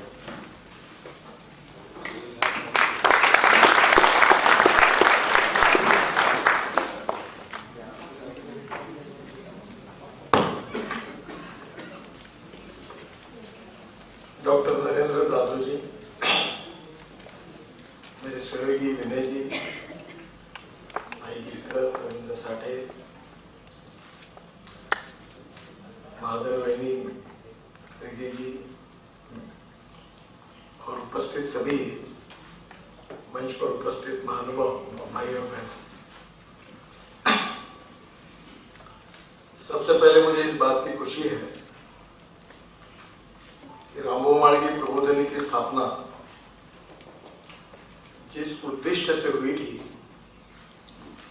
उसको व्यवहारिक स्वरूप में, मूर्त स्वरूप देने में विनय जी और रविंद्र जी और रामभाऊ म्हाळगी प्रतिष्ठान के सभी ट्रस्टी जिन्होंने बहुत अच्छी शुरुआत की है, इसलिए उनको मैं हृदय से बहुत बहुत धन्यवाद दूंगा, उनका अभिनंदन करूंगा। म्हाळगी प्रबोधिनी ये रामभाऊ म्हाळगी जी के नाम से है और इसको निर्माण करने का कार्य जिनका लॉयन शेयर वो प्रमोद महाजन थे। म्हाळगी जी के निधन के पश्चात वो बहुत आदर्श कार्यकर्ता थे और राजनीति में उनके जैसे आदर्श कार्यकर्ता निर्माण होना चाहिए। तो आदर्श कार्यकर्ता नैसर्गिक प्रक्रिया से नहीं होता, तो उसके ऊपर अच्छे संस्कार, प्रशिक्षण, प्रबोधन, रिसर्च इसका उपयोग करके अच्छे कार्यकर्ताओं का, अच्छे नेताओं का निर्माण कैसे हो, ये सोच सामने रखकर प्रमोद जी ने अपने जीवन का काफी समय परिश्रम करके इसको निर्माण करने के लिए उन्होंने अपने जीवन में बहुत महत्व दिया और उसमें उन्होंने इस कार्य की जिम्मेदारी विनय जी को दी और विनय जी ने बहुत, मैं कहूंगा कि ये आज तक संस्था लगातार उसका ग्राफ बढ़ रहा है। ये अच्छा कार्य विनय जी ने, प्रमोद जी और म्हाळगी जी की जो सोच थी उसको आगे लेकर उन्होंने उसको फ्रूटफुल ऐसे मिशन में इसको रूपांतरित किया। रामभाऊ म्हाळगी ये कहते थे कि उनका प्रसिद्ध वाक्य है, वो ये कहते थे कि no one is perfect and no one can claim that he is perfect. उत्तम, अधिक उत्तम, सर्वोत्तम अप टू इंफिनिटी। और इसलिए उन्होंने बार बार ये कहा था कि हमारे बीच में कोई पूर्णांक नहीं है, हम सब अपूर्णांक हैं। और दूसरी एक उनकी बात आज भी हम सबको याद है, उन्होंने कहा था कि अच्छे राजनीतिक कार्यकर्ता और नेता की 4 बातें बहुत जरूरी है। उसके सर के ऊपर बर्फ चाहिए, हाथ ठंडा चाहिए, मुंह में शक्कर चाहिए, हृदय में कार्य करने की प्रेरणा चाहिए और पैरों पर चक्र चाहिए ताकि घूमते रहना चाहिए। बहुत सिंपल भाषा में ये 2 बातें हमारे जैसे सामान्य कार्यकर्ताओं की, उनके साथ जब यहाँ आए तो जो कुछ को बताया गया उससे हमारे ध्यान में आए। और ये छोटी बात ही नहीं थी, एक फिलोसॉफी थी, क्योंकि फिलोसॉफी ये बहुत महत्वपूर्ण होती है। पर्स एंड पर्सन, इसमें पर्सन श्रेष्ठ है। पर्सन एंड पार्टी, इसमें व्यक्ति और संगठन, इसमें पार्टी श्रेष्ठ है। एंड पार्टी एंड फिलोसॉफी, विचारधारा, इसमें फिलोसॉफी है, हमारा विचारधारा श्रेष्ठ है। और जिस व्यक्ति को विचारधारा नहीं है राजनीति में, तो वो व्यक्ति तो फिर उसके जीवन में भी यशस्वी नहीं हो सकता और समाज भी उसको लॉन्ग टर्म पर स्वीकारता नहीं। आज हमारे देश में वैचारिक मतभिन्नता ये समस्या नहीं है, तो वैचारिक शून्यता ये हमारी समस्या है। We are neither rightists nor leftists, we are known opportunists। जो पार्टी आए उसमें जाओ और उसकी सरकार गई तो उसको छोड़कर दूसरे पार्टी में जाओ। ये राजनीति का कैरेक्टर और कल्चर हो है। और इसके साथ साथ राजनीति का जो भी स्वरूप हो, पर हमारा देश है वर्ल्ड की सबसे बड़ी डेमोक्रेसी है और लोकतंत्र को हमने स्वीकार किया है। और लोकतंत्र 4 पिलर पर जो खड़ा है उसमें हमारी legislative wing, executive wing, judiciary wing और मीडिया, यह 4 स्तंभों पर कितना गुणात्मक परिवर्तन होगा उसमें हमारा लोकतंत्र यशस्वी होने वाला है। और इसलिए चारों क्षेत्रों में अगर हम लोग अच्छा परिवर्तन करने में अगर यशस्वी होते हैं, इसमें अच्छे लोग आते हैं, अच्छा नेतृत्व आता है, और वो अगर ठीक से ईमानदारी से देश के लिए लोकतंत्र के माध्यम से काम करते हैं, तो हम सुखी, समृद्ध और संपन्न शक्तिशाली राष्ट्र का सपना हम पूरा कर सकते हैं। और इसीलिए हमारे यहाँ से सभी तो काम हम नहीं कर सकते, और काम करने में किसी की मोनोपोली भी नहीं है, पर कहीं ना कहीं हम काम करते रहना चाहिए और लोगों को दिशा देनी चाहिए, ताकि उनके जीवन को दिशा दें। और इसलिए आज आपको सर्टिफिकेट तो मिला, उसके साथ दीप भी प्रज्वलित हुआ, और जब दीप प्रज्वलित हुआ तो मुझे मेरे विद्यार्थी जीवन में एक गीत था, वो याद है कि चलो जलाए दीप वहां जहां अभी भी अंधेरा है। गीत बहुत सार्थक है, और इसलिए राजनीति में और लोकतंत्र में काम करने वाले लोगों को जो अंधेरा है, वो अंधेरे में कौन किसका कितने कैपेसिटी का लाइट है, वो उनके पास छोड़ दो। लोगों ने क्या करना चाहिए कहना बहुत आसान है, मैंने क्या करना चाहिए यही मेरी सोच है और यही मेरा विचार है। और इसलिए मुझे ऐसा लगता है कि बहुत बार दूसरे की तरफ देखने के बजाय whatever the best which I can contribute for the nation and for the society, इसका मैं विचार करूंगा, वो कंट्रीब्यूशन करूंगा।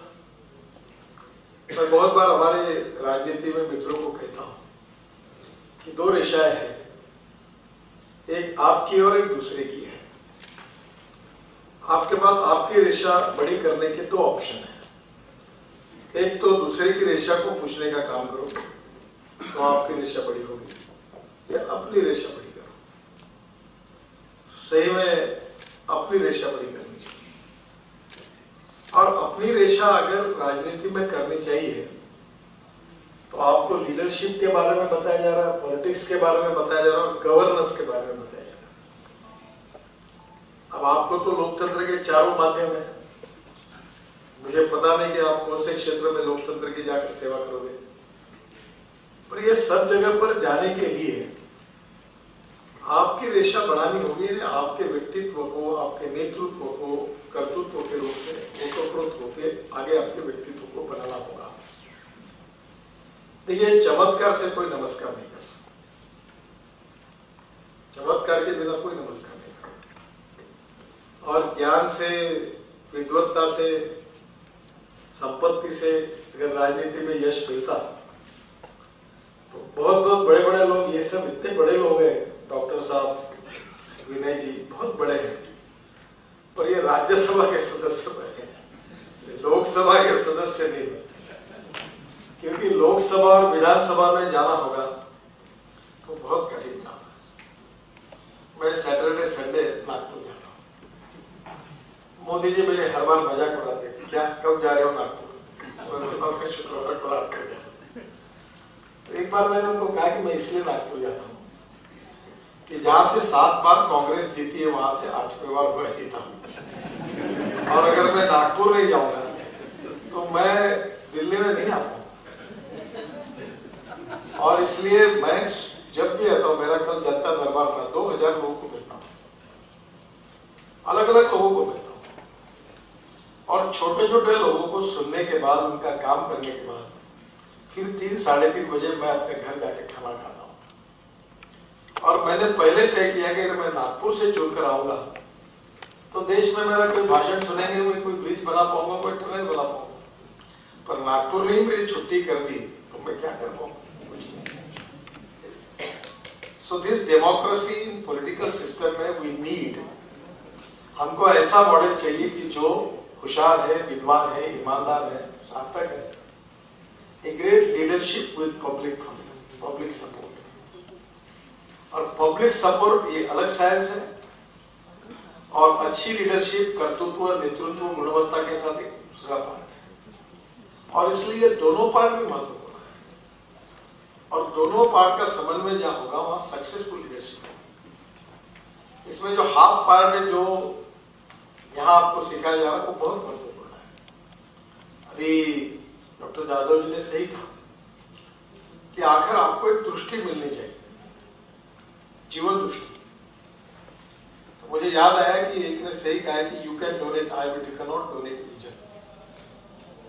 आंखें दान करना आसान है, तो दृष्टि दान करना कठिन है। और आपको जैसे नए व्यक्तियों को राजनीति में काम करने के लिए एक सही दृष्टिकोण देने का प्रयास रामगोपाल जी प्रबोधिनी ने आर्ट्स कोर्स के द्वारा किया है। और इस कोर्स में आपको ये जो दृष्टि है, ये निश्चित रूप से काफी बातों की जानकारी मिलती है। ये जानकारी बहुत आवश्यक है और पर्याप्त नहीं है। इसके साथ ग्रास रूट पर ग्राउंड रियलिटी का पता करना और दोनों का समन्वय जो होगा तब आपका कार्य इफेक्टिव होगा। और मैं उम्मीद करता हूं कि आप सब लोग यहां से जो प्रेरणा मिली, जो विजन मिले वो और हमारी जो जनता है उनके साथ उनका विश्वास संपादित करके आप पूरी तरह से यशस्वी हो, ये मैं आपको हृदय से बहुत बहुत शुभकामनाएं और शुभेच्छा देता हूं। आज की हमारी जो राजनीति है वो मूलभूत उसकी कुछ स्ट्रेंथ है, उसके कुछ वीकनेसेस है। स्ट्रेंथ ये कि हम लोकतांत्रिक देश है, हमारी पॉलिटिकल पार्टीज है और बाय एंड लार्ज हमारी पॉलिटिकल पार्टियां जो है उनको कभी ना कभी देश में कार्य करने का मौका मिला है। अब प्रश्न ये निर्माण होता है कि देश की समस्या क्या है। ये जो आपने लर्निंग है आपके यहाँ, इनोवेशन सिखाया आपको आउट ऑफ बॉक्स थिंकिंग करके समाज के लिए काम कैसे करना ये बताया। तो विनय जब अध्यक्ष था तो विनय जी मेरे साथ काम करते थे, हमने दोनों ने मिलकर एक तय किया था कि कार्यालय के सामने 3 बातें रखी थी। राष्ट्रवाद, दूसरा था गुड गवर्नेंस और तीसरी बात थी अंत्योदय। राष्ट्रवाद, लोकतंत्र, गुड गवर्नेंस एंड अंत्योदय। अब ये चारों बातों के शब्दों का अर्थ जो था उसमें हमारी पार्टी जिसमें हम काम करते हैं उसका तत्व क्या था। सबसे पहली बात है कि हमारा समाज जात, पंथ, धर्म, भाषा, सेक्स के आधार पर डिवाइड हुआ है और राजनीतिक स्वार्थ के लिए उसको डिवाइड करने की कोशिश पॉलिटिकल पार्टियां करती हैं। जो सबसे प्रोग्रेसिव और सेकुलर होने की बात करते हैं वो जातिवाद और सांप्रदायिकता का जहर घोल कर लोगों तक पहुंचाने की कोशिश करते हैं, क्योंकि इसका फायदा वोट बैंक पॉलिटिक्स में होता है। एक बात जरूर है कि इलेक्टिव मेरिट, चुनाव जीतना महत्वपूर्ण है, पर उसके साथ कहां तक कॉम्प्रोमाइज करना ये भी आपके ऊपर है। मैं ये मानता हूं कि कोई भी व्यक्ति उसकी जात, पंथ, धर्म, भाषा और सेक्स से बड़ा नहीं होता, उसके गुणों से बड़ा होता है। और इस संकल्पना पर अगर आपने एक बार विश्वास रखा तो आपके दिमाग से पहले ये जातीयवाद की और सांप्रदायिकता की बात निकाल दो। व्यक्ति उसके जात से बड़ा नहीं होता, उसके गुणों से बड़ा होता है। और समाज की छुआछूत, अस्पृश्यता, जातीयता, उच्च नीचता का भाव हम पूरी तरह नष्ट करेंगे और समाज सोशो इकोनॉमिक इक्वलिटी के आधार पर खड़ा होगा। तो ये कमिटमेंट अगर होगी तो ये केवल भाषणों में और विचारों में नहीं होनी चाहिए, क्योंकि बहुत से बार राजनीति में बोलने वाली बातें अलग होती हैं और करने वाली बातें अलग होती हैं। और इसलिए जो हम बोलेंगे वही हमारे व्यवहार में होगा, हमारे घर में, हमारे सामाजिक जीवन में, हमारे राजनीतिक जीवन में छुआछूत, अस्पृश्यता और जातीयता को हम समूल नष्ट करेंगे। और हम लोग सब मानवता के आधार पर, इंसानियत के आधार पर हम सब एक ही भावना पर काम करेंगे और गुणों से श्रेष्ठ जो है उसको मानेंगे। और मुझे लगता है कि कोई कलाकार होता है, कोई अमिताभ बच्चन की जात नहीं पूछता, कोई फिल्म लेखक होगा गुलजार, वो कौन से जात का ये नहीं पूछता।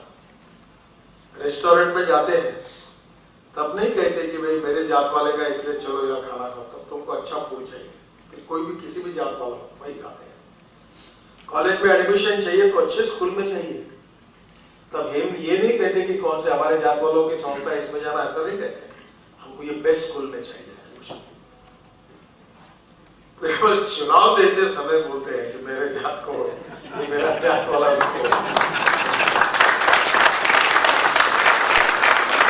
और मैं तो एक चीज बताता हूँ कि जो जिस जात का नेता होता है उसी जात को बर्बाद करता है। वो कभी उस जात का इंटरेस्ट नहीं होता, वो चुनाव के लिए केवल फायदे में आता है। और जब वो जीतता है तो बाहर कुछ भी बोले, वो बाबा साहेब अम्बेडकर, फुले शाहू महाराज, छत्रपति महाराज, सब बातें मानवता संकल्पना सब करता है। और जब हमारे पास आता है तो बोला मेरे पत्नी को टिकट दो, नहीं तो मेरे बेटे को टिकट दो, नहीं तो मेरा नहीं दोनों रहे तो मेरे ड्राइवर को टिकट दो। सब हिपोक्रेसी। और इसलिए मोदी जी और मेरा बहुत एक मत है कि मैंने अपने लड़के को कहा, मुझे इस बात की खुशी है कि कोई मेरा लड़का, मेरी पत्नी राजनीति में नहीं है। मैंने एक दिन उनको कहा कि सब फैशन चल रही है, सब लीडर बन रहे हैं, मैं नहीं चाहता मेरे नाम पर मेरा लड़का राजनीति में मेरा वारसदार बने। और इसलिए मैं आप मेरी प्रॉपर्टी पूरी दे दूंगा, पर मेरे राजनीतिक वारस चॉइस का अधिकार भारतीय जनता पार्टी को है। वो मेरे कार्यकर्ता को आगे ले गया। इसका मतलब ये भी नहीं कि किसी नेता का पुत्र या पुत्री होना गुनाह है। पिता और माता के बजाय अगर जनता कहती है कि इनके लड़के को टिकट दो, मुझे याद है ये अभी देवेंद्र फडणवीस महाराष्ट्र के मुख्यमंत्री हैं, वो लॉ के पहले 5 ईयर बैठ के स्टूडेंट थे और उनके पिताजी एमएलए थे। वो मैं उनके साथ उनके मार्गदर्शन में काम करता था। उनको कैंसर हुआ, डेड बेड पर थे। तो मैं और हमारे यहाँ छोटे भैया ठाकरे के हमारे प्रमुख नेता थे, मैं मिलकर उनके घर पर गए। कारपोरेट का चुनाव मैं नया था, तो मैंने उनके जाकर कहा कि देवेंद्र को हम कारपोरेशन में लड़ा रहे। तो उन्होंने कहा कि आपको लड़ाना है तो लड़ाइए, हमारे तरफ से हमने नहीं कहा, पर आपको लड़ना तो लड़ाओ, पर आप देवेंद्र से बात करो, उसको आना है कि नहीं आना है, और उसकी माँ से बात करो। अगर उसकी इच्छा है और माँ की परमिशन तो मेरा कोई आक्षेप नहीं है, क्योंकि माता जी को मिले। और उन्होंने कहा कि नहीं, अगर ये जाता है तो उसको आप पूछिए। देवेंद्र से बात की, वो लॉ में अपना करियर वकील के रूप में करना चाहता था। तो उसने कहा मेरी इच्छा है, पर अगर पिताजी कहेंगे तो मैं बोला उनकी इच्छा है, हमारी बात हुई।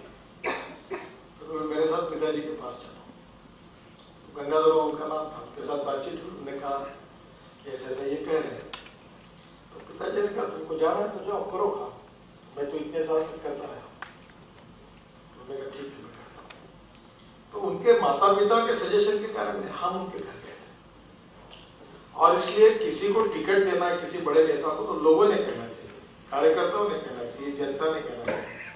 नहीं तो ये एमएलए बना, मैंने भी मजाक में कहा बाबा जी को, अब अगला टिकट तुमको देंगे।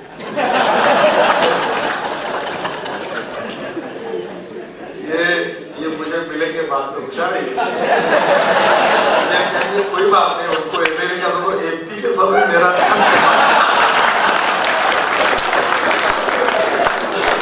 अगर मुझे एमपी बनाएंगे तो इधर एमएलए चल गए। मजाक कर रहा हूँ। तो कहता है कि ये राजनीति में होता है। और इसलिए पहली बात ये है कि हमारी कम से कम जो कमिटमेंट्स है, हम क्यों काम कर रहे हैं, हम क्यों अच्छा सरकार चलाएं, हम क्यों अच्छे रोड बनाए, क्यों अच्छे ब्रिज बनाए, हम क्यों लोगों को रोजगार दें। ये इसी में हमारे दीनदयाल उपाध्याय जी ने अपने अंत्योदय के चिंतन में वो लिख के रखा है और वही हमारा मिशन है। उन्होंने कहा कि समाज में जो शोषित है, पीड़ित है, दलित है, जो सोशली, इकोनॉमिकली, एजुकेशनली बैकवर्ड है,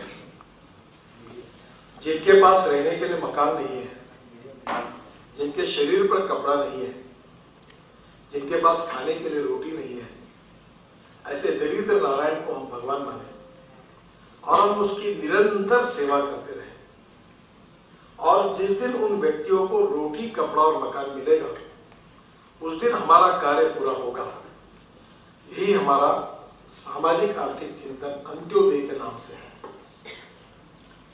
यही बात दीनदयाल जी ने कही, यही महात्मा गांधी जी ने कही, यही बात बाबा साहब अम्बेडकर जी ने कही, यही बात डॉक्टर लोहिया जी ने कही।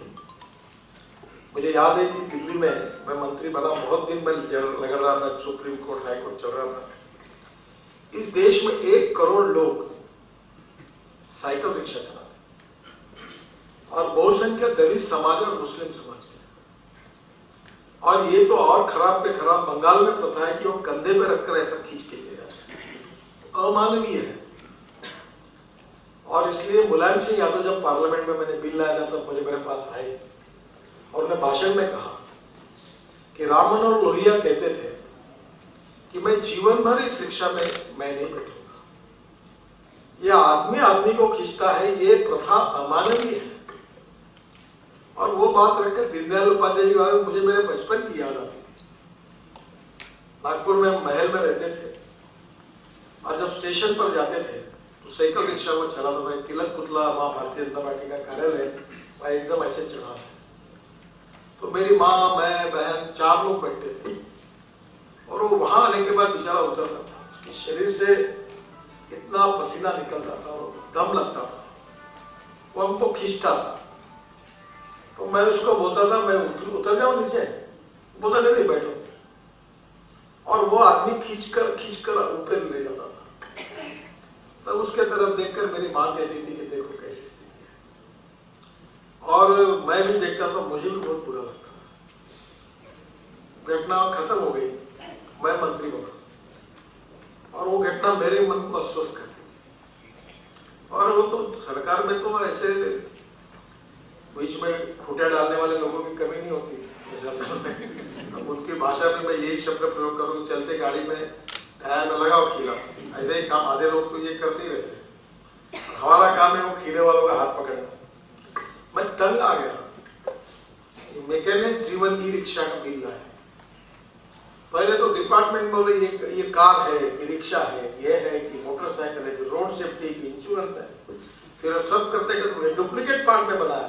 अरे बोला गरीब का है ना, छोड़ना काय का डुप्लीकेट दुनिया में चल रहा है। नहीं ये इसका ISI स्टैंडर्ड है कि नहीं है। मैं देखना तुम्हारा सब सुन लिया। मंत्री कौन है? मैं हूँ कि तुम हो? आप है। मैं बोला आपका गैराज बंद करना, मैं कह रहा हूँ ये बिल लिखना। बोले sir I am very sorry, I have to tell you one thing. What is the problem? This can be challenge to high court and supreme court. बोला देख लूंगा मैं। तो चिंता मत कर, मैं बोलता था बिल तैयार। मैंने बिल तैयार किया और एक अच्छा हुआ कि विनय जी जानते हैं हमारे पार्टी के एक एडवोकेट है डीके आनंद, सुप्रीम कोर्ट में एडिशनल। उसको मैं बोला देखो ये मेरा मिशन है, ये मेरी कमिटमेंट है गरीब आदमी के लिए। तुम्हारे कोर्ट को समझाओ, कुछ भी करो, मुझे पास कर दो। ये डुप्लीकेट होगा चलेगा। मैं ISI स्टैंडर्ड के डुप्लीकेट पार्ट जोड़कर ई रिक्शा बनाना चाहता हूँ, क्योंकि अगर मैंने स्टैंडर्ड पक्के की इसके अलग तो ई रिक्शा की कीमत 2 लाख रुपए होगी। ये 70 और 80 हजार और गरीब आदमी को 2 लाख का कर्जा उसके बोझ में 80 हजार में ई रिक्शा देना चाहता हूँ। मैकेनिक्स जीवन मैं मजबूत रिक्शा दूंगा। तो आगे में हीरो होंडा का एक्सल आएगा, बजाज के चक्के लगेंगे, लगने दो, फर्क क्या होता, मार्केट में है। आप इसको मत, वो भी लड़ी, मैं सुप्रीम कोर्ट में लड़वा के सब जगह जीत गया।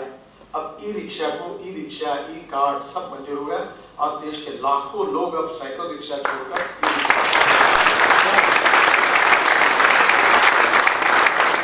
मुझे एक बड़े उद्योगपति अभी इसमें आपने बहुत गलत हुआ है। क्या बोलिए? ये हमारे पार्ट यूज करते हैं और तुम्हारे मोनोपोल लेके तुम्हारे पार्ट पर तुमने दुकान पे रखी है।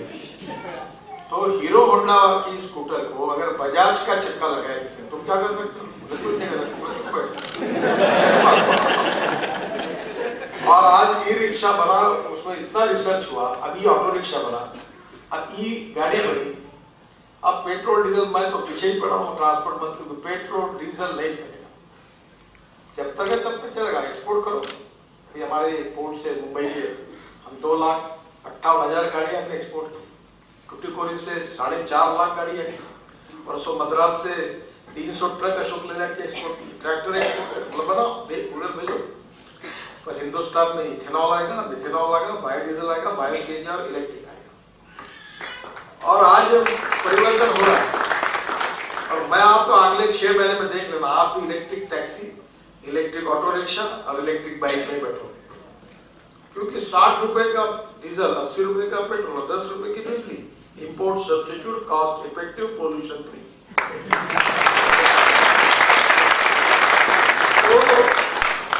तो बसेस भी आई। अभी मैं परसों मैंने निर्णय किया कि कोयले से मिथेनॉल बनता है, तो मर्सिडीज और वॉल्वो ने बसेस बनाई। तो गुवाहाटी में मिथेनॉल बनता है, तो रहेगा 10 बसेस, दोनों कंपनी का टेंडर हो, 10 बसेस मिथेनॉल पर गुवाहाटी में चलो, 10 मुंबई में चलो, ताकि इस देश में कोयला है, हमारा ईंधन हम तैयार करेंगे। डॉक्टर साहब बताइए, 8 लाख करोड़ का इंपोर्ट है, 8 लाख करोड़ का पेट्रोल डीजल हो रही है। पूरी देश की इकोनॉमी तकलीफ में है और इस देश का किसान 2 लाख करोड़ का फ्यूल तैयार करेगा। अभी हम इथेनॉल को हमने मान्यता दी। First generation ethanol from molasses, second generation ethanol from cotton straw, wheat straw, rice straw, bagasse और बाम्बू और म्यूनिसिपल वेस्ट सेग्रीगेट करेंगे। और थर्ड जनरेशन कॉर्न और राइस कट या फूड ग्रेड। अब मुझे बताइए ये कितना अवेलेबल है, कितना कचरा है देश में? कचरा ही कचरा है। कुछ आदमियों को भी डाल देंगे तो अब इतने कचरे से अगर फ्यूल बनेगा, आदमी बुरा भी होगा तो भी डाल देंगे। इतना फ्यूल बनेगा। अभी हमारे यहाँ इस साल अभी हमने पॉलिसी पास की और अब हमारे यहाँ इतना इथेनॉल बन सकता है कि हमारे देश के किसानों की गरीबी दूर हो सकती है। हमारी प्रॉब्लम क्या है देश में? हमारे लोकतंत्र में India is not a nation, it is a population, ऐसा जवाहरलाल नेहरू कहते थे। और दूसरी बात वो ये कहते थे कि जितने लोग हैं उतने प्रश्न हैं। तो पहला तो काम आप ये करो कि मैं देश के लिए सवाल नहीं करूंगा, मैंने देश ने मुझे क्या दिया, इसके बजाय मैंने देश के लिए क्या किया, ये हमारा इंपॉर्टेंट, इतना तो करो। अभी मैं अपनी बात से बता दो, मैं पहले फॉरेन में गया तो चॉकलेट खाता था तो मैं अपने जैकेट की जेब में रखता था, और हिंदुस्तान में चॉकलेट खाया क्योंकि हमारी आदत खराब है। अब आप एक करोगे, मैं स्वच्छ, मेरे घर में स्वच्छता अभियान मैं चलाऊंगा। अगर सबने स्वच्छ नहीं चलाए तो जरूरत क्या है देश में? और मैं तो मानता हूं कि वेस्ट टू वेल्थ यही सबसे अच्छी बात है। और आप मेरे ऊपर इसलिए विश्वास रखो कि आप बाल काटते हो सब, आजकल महिला भी काटती है। तो मैं गया था महात्मा गांधी विज्ञान इंस्टीट्यूट, मैं ये बहुत सा काम ऐसे ही करते रहता हूँ, सोशल वर्क करके, मेरा बिजनेस करके नहीं करता। तो वहाँ एक एम्यूनो एसिड बना था, तो मैंने अभी में बहुत आगे लेबोरेटरी हुई और मैं खूब चीजें हमने बनाई। तो वहां देखकर आया और वो बॉटल उसने मुझे प्रेजेंट दी। तो मेरी पत्नी एमएससी है, तो वो कोई खेती देखती है, तो मैं बोला ये मार के देखो तो मुझे बताओ। उसने यूज किया तो उसने कहा इसका तो मिरेकुलस रिजल्ट है, 25 से 30% उसका ग्रोथ रेट है, प्लांट बूस्टर है। फिर मैंने हमारे यहाँ एक वाइस प्रिंसिपल के कॉलेज के मेरे मित्र थे, उसको वो विश्व परिषद का काम करना था। तो मैंने कहा तू एक काम कर, तू रिजाइन कर दे कॉलेज से, 50,000 रुपये महीना गाड़ी और ड्राइवर देता हूँ। बोले करूँ क्या? बोला बाल खरीदी करेंगे और एल्यूमिनियम एसिड बनाएंगे। तो बोले बाल कहाँ से मिलेगा? नागपुर में इतने ब्यूटी पार्लर है, इतने कटिंग सैलून है, बहुत बाल मिलेंगे, 50 रुपए किलो से लेंगे। तो उसने कहा ये वो भी एमएससी ऑर्गेनिक डॉक्टर, उसका नाम है बताता हूँ, वो पीएचडी है। तो मैं बोले ठीक, फिर रिजाइन कर दिया। फिर हमने फैक्ट्री शुरू की, सब लगा, हमको लगा नागपुर में खूब बाल मिलेंगे। महीना भर घूमते रहे, cutting salon, beauty parlour, 50 kilo ही बाल निकले। फिर ध्यान में हमको कि बालों का वजन बहुत हल्का है, ये इतने बाल हमको टन से नागपुर में मिलेंगे। फिर विदर्भ में नहीं मिले, फिर हम तिरुपति में।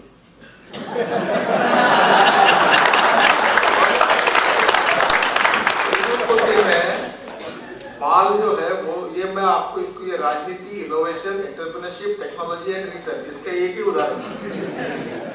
तो जब मैं वहां गया तो वहां से अभी 5 टन बाल खरीदते हैं, एम्यूनो एसिड बनाया। एमिनो एसिड बेस्ड माइक्रोन्यूट्रिएंट्स बनाए। और आपको ताज्जुब होगा कि पिछले साल जो मार्च एंड हुआ उसमें हमने 25 करोड़ का टर्नओवर किया और 7 करोड़ का प्रॉफिट किया। ये करते करते देखो गरीब लोग कितने होशियार हैं। तो हमारे कार्यकर्ता था, मैं बोला तेरे गाँव में बाल खरीद कर इधर उधर रोजगार मिल जाएगा तेरे। बोले क्या करूँ इतना, तो 1-2 किलो भी नहीं निकलते। उसने क्या किया, कोंबड़ी के बकरी के बाल काटे और लाए, उससे भी बन गया। तो लोगों ने बांधना शुरू किया। अब धीरे धीरे हमारे एमपी बन गए। वो आपके साथ है डॉक्टर विकास मान में, वो धनगर कम्युनिटी के महाराष्ट्र, वो बकरी और मेंढू। मतलब डॉक्टर साहब ये फालतू लफड़े छोड़ दो, ये ज्ञानार्जन करना, ये रिजर्वेशन ये होता नहीं, इसमें कोई राजनीति मत करो। तो मैं क्या करूं, मतलब बाल काटने का काम करो। उन्होंने शुरू किया, मुझे उन्होंने अभी करीब 70-80 टन बाल इसके रेडियो में काट के अब मैं बालों से एमिनो एसिड बनाकर इतना डेवलप हुआ कि दुबई सरकार की जाहिरात देखी कि उनको ऑर्गेनिक खत चाहिए। तो हमारे यहाँ वो जो था वो काम करने वाला, उसने वहां अपना 1 किलो की बैग लेके भेज दिया। 1 किलो बैग भेज दी तो वहां से हमने तो कोई कहा रहा था अपने को, उसने अपना सैंपल भेज दिया। और आपको ताज्जुब होगा कि दुबई की सरकार ने सबसे अच्छा फर्टिलाइजर करके हमारे को पानीदार 180 कंटेनर का ऑर्डर दिया, करीब 125 करोड़ का, और अगर 25 कंटेनर के। फिर मैं दिल्ली में हूँ, अब दिल्ली में मैंने एक स्कीम बनाई, दिल्ली को जल प्रदूषण और वायु प्रदूषण से मुक्त करना। तो दिल्ली में टेकड़ी बनी हुई है, बड़ी बड़ी टेकड़ी है। टेकड़ी किसकी, ऐसी टेकड़ी नहीं है जो यहाँ कचरे की टेकड़ी। तो मैं गया वहां सारा टेकड़ी पे कचरा कर दूंगा। मैंने कोशिश की कि दिल्ली मेरठ एक्सप्रेस हाईवे बना, तो मैंने कहा ये कचरा रोड के अंदर था। तो आपको मालूम है विद्वान लोगों ने इसका टेस्टिंग करो, सब टेस्टिंग हुआ, अलाउ किया कि डालो पर इसमें प्लास्टिक इतना निकालो। तो उसका सेग्रीगेशन करना था, तो सेग्रीगेशन करना तो वो कारपोरेशन तीनों कारपोरेशन के पास पहले ही पैसे नहीं होते, वो देखते रहते कहाँ से अनुदान मिलता। तो वो भारत सरकार ने उसी में विषय निकल गया। उतने में दिल्ली मेरठ हाईवे पर गया, 14 लेन का रोड बना, बहुत सुंदर है। अभी आप जाकर देखो, देश का पहला एक्सप्रेस है एक्सेस का। तो वो कचरा रह गया। फिर IL&FS को काम मिला, तो मैंने कहा इसका बायो फर्टिलाइजर बनाओ, और कोई लेता नहीं। एक काम करो, 1 किलो बैग का खाद मुझे दे दो। मैंने हमारे लेबोरेटरी में, हमारे यहाँ सब बायोटेक्नोलॉजी वाले सब आए लोग, ऐसे बहुत शुगर से हमने वॉश फेस वॉश बनाया, उधर से शैम्पू बनाया, ऐसे चल रहे हैं।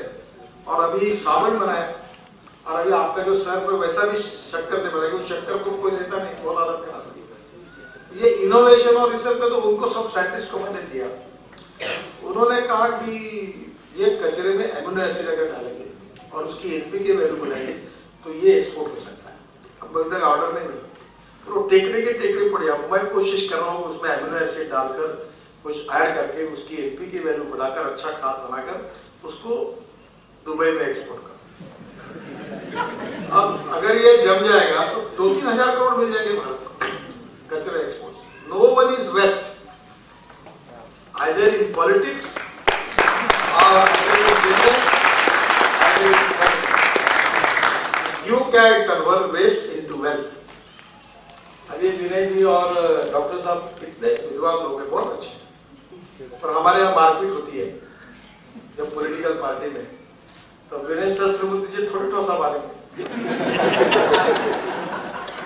मैं बहुत बार कहता हूँ कि मैं चुनाव इसलिए जीता हूँ कि नंगे उचक्के लोफर सब मेरे साथ है।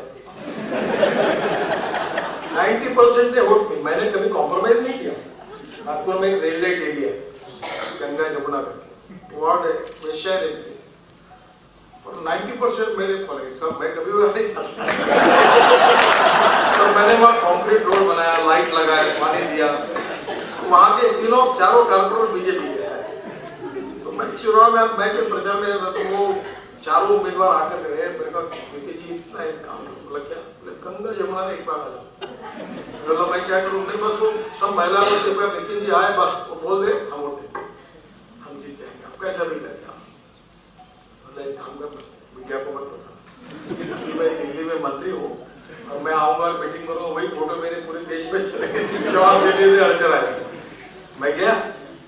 500 महिलाएं बैठी, वो खड़ी हो गई थी। उसने कहा साहब हमको कुछ नहीं चाहिए, आपने रोड बना दिया, आपने ड्रेनेज बना दिया, आपने लाइट लगा दिए, अब पानी 24 घंटे आता है, बस आप एक बार हमको कभी कभी मिलते रहिए, कभी अड़चन आएंगे तो आपके पास आएंगे, बिल्कुल आप चिंता मत करें। पूरा बीजेपी का कोई कांग्रेस का डिपॉजिट जब्त करके। The successful politics is hoard from the poor and money from the rich, ऐसा कहते हैं। पर मैं आपको एक बात बता दूं, कैश, कास्ट एंड क्रिमिनल, इसको भी माफ करने की ताकत तुम में है और तुम ईमानदारी से सेवा करोगे गरीबों की। गरीब तुमको पूछा,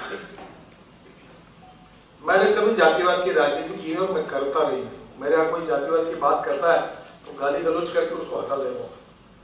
मैं थोड़ा ये नहीं चल मत करो, मुझे सब कास्ट वोट मिले। और मैं थोड़ा सा, मेरा स्वभाव भी थोड़ा मिस्टर टाइप का है।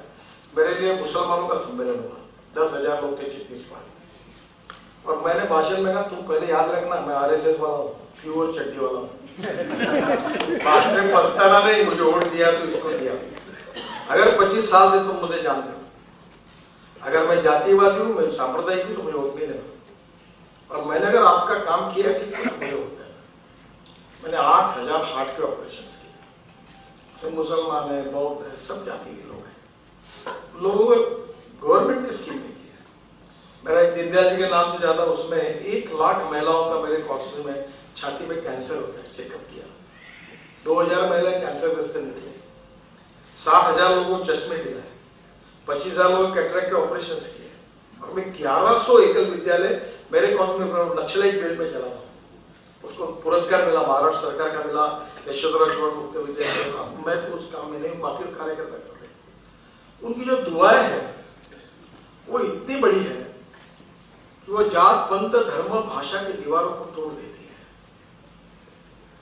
जब आप किसी की सेवा करोगे, किसी का काम करोगे, आप मन में भाव मत रखो, आप किसी को मदद करेंगे तो लोग राजनीति में आपको भूलते नहीं, वो लोग आपके साथ रहते हैं। और एक तरफ समाज के आखिरी व्यक्ति की सेवा करने की प्रेरणा, और politics is the instrument of socio economic reform, ये मन में रखकर काम करना, और दूसरी ओर विचारधारा के साथ उसको जोड़ना, और तीसरी ओर व्यक्तित्व का निर्माण जो है, अच्छा भाषण देना, अच्छा बोलना। मैं एक बड़े नेता के घर गया था, बड़ा देश पे भाषण करता था, हमारी पार्टी का था, और मैं और एक गया तो अंदर में वो था, खड़खड़ा आवाज आ रही, चाय पी रहा था वो, और वो बाद में बाहर आया और हमको चाय नहीं पिलाया। मैंने कहा था ये नेता तो भाषण देश की करता था, अकेला चाय पीता था, आपको चाय के लिए नहीं पूछा। ये कॉमन मैन की प्रतिक्रिया ये है। मेरे घर में पद्धति है, मेरी माँ ने दी थी कि भोजन के लिए आते हैं तो सब लोग चिंता करो, चलो खाना खाते हुए बात करें। मेरा 24 आदमियों का डाइनिंग टेबल है। तो एक बार महाराष्ट्र के भी एक MLA शेड्यूल कास्ट नाना श्यामपुरे करके चंद्रपुर से चुन गया। तो एक दिन बात करते करते 5-7 लोग थे, तो बोला भूख लगी है, अपन टेबल पे जाए। वही हम लोग आ गए, तो खड़े थे, नाना बैठो ना। मैं बैठू, बोला क्यों? नहीं मैं दलित हूँ। बोला दलित हो तो क्या फर्क पड़ा, क्या तुमको, क्या मैं हमारे यहाँ ऐसे पद्धति है कि तुम्हें किसने कहा तुमको बैठो? और मेरे पत्नी ने हमको सबको बोला। प्रसंग सामान्य था, और उसके मन में यह परसेप्शन था कि इनके घर में शायद मैं इनके साथ खाना नहीं खा सकता, क्योंकि पुरानी पद्धतियां गलत थी, वो बदल गई, आउटडेटेड। पर इतने साल काम करते करते मुझे ध्यान में नहीं है कि इसके मन में ये बात होगी, और इसलिए हमारे चाल चलन व्यवहार से हम लोग सामान्य से सामान्य व्यक्ति को हमारी जो पहचान देते हैं, उसी से हमारे नेतृत्व का मूल्यांकन होता है। अच्छा भाषण देना यह महत्वपूर्ण है, प्रेस के सामने बोलना महत्वपूर्ण है। दिल्ली में उसकी कोई कमी नहीं है, सब पार्टियों में। मैं ये यहाँ बैठे हुए लोग ऐसे नहीं है, ये बहुत बड़े हैं। पर मैं कभी कभी मजाक में कहता कि जिनको गांव में नहीं कोई पूछता, जिले में कोई नहीं पूछता, जिनको राज्य में नहीं पूछता, दिल्ली में हमको ज्ञान बढ़ाने के लिए वो सब बराबर तैयार रहते हैं, क्योंकि वो कंट्री वांट्स टू नो। रात को 8 बजे का प्रोग्राम होता है, उसमें वो बड़ा भाग country wants to know. how is it going to happen to this country? Who is going to respond? Country wants to know. ये वो country wants to know वाले यशस्वी कलाकार, इनका लेना देना गांव से नहीं, शहर से नहीं, जिले से नहीं, कोई रूरल लीडर बने। वो मीडिया में कैसे अच्छी बात करवाइए उनको पता है, उनका भी महत्व है, उनको भी उपयोगिता है। But leader with a mass following, with a strong conviction, with social consciousness, social responsibility, with nationalism, commitment for the democracy.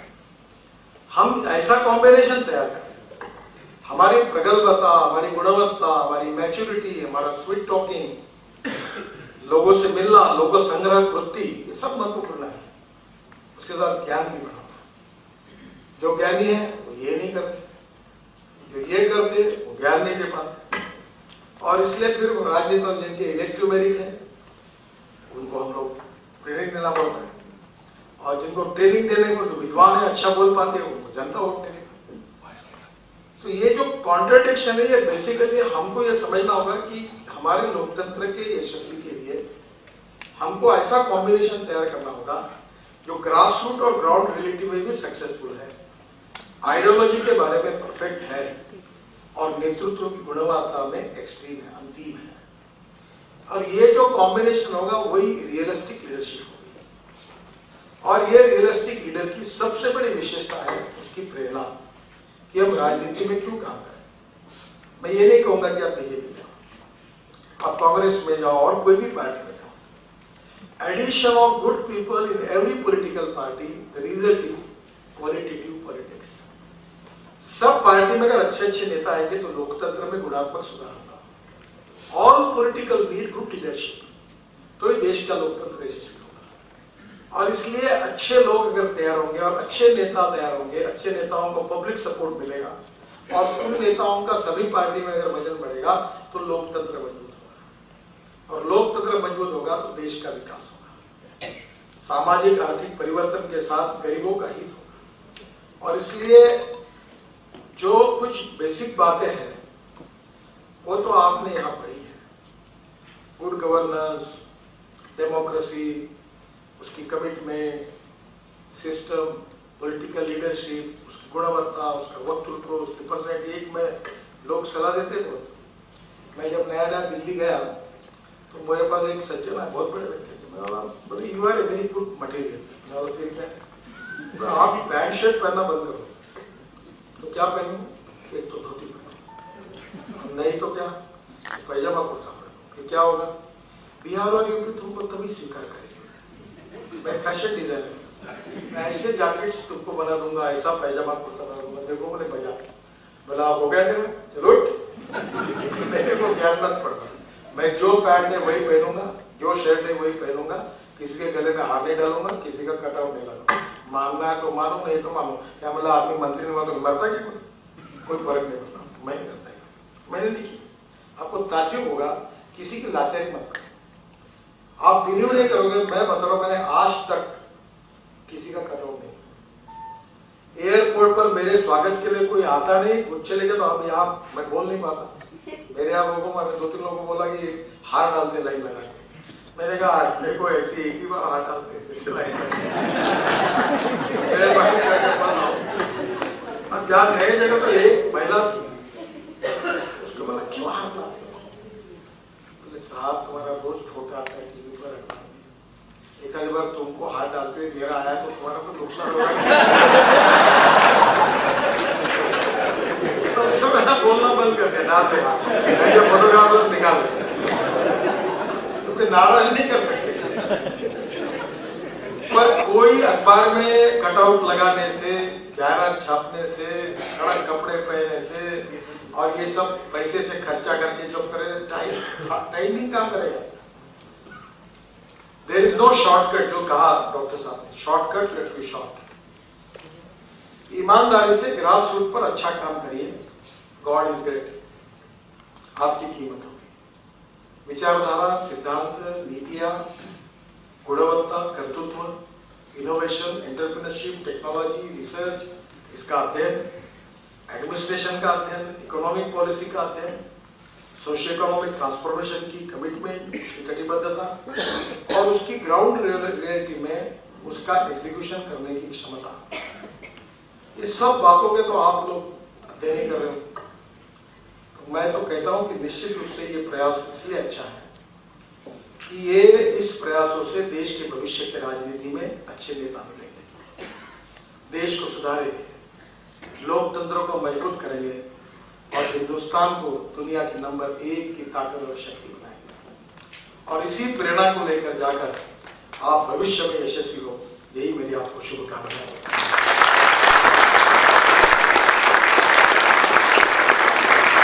बहुत बहुत धन्यवाद। आभार प्रदर्शन होगा। आभार प्रदर्शन के पश्चात वंदे मातरम।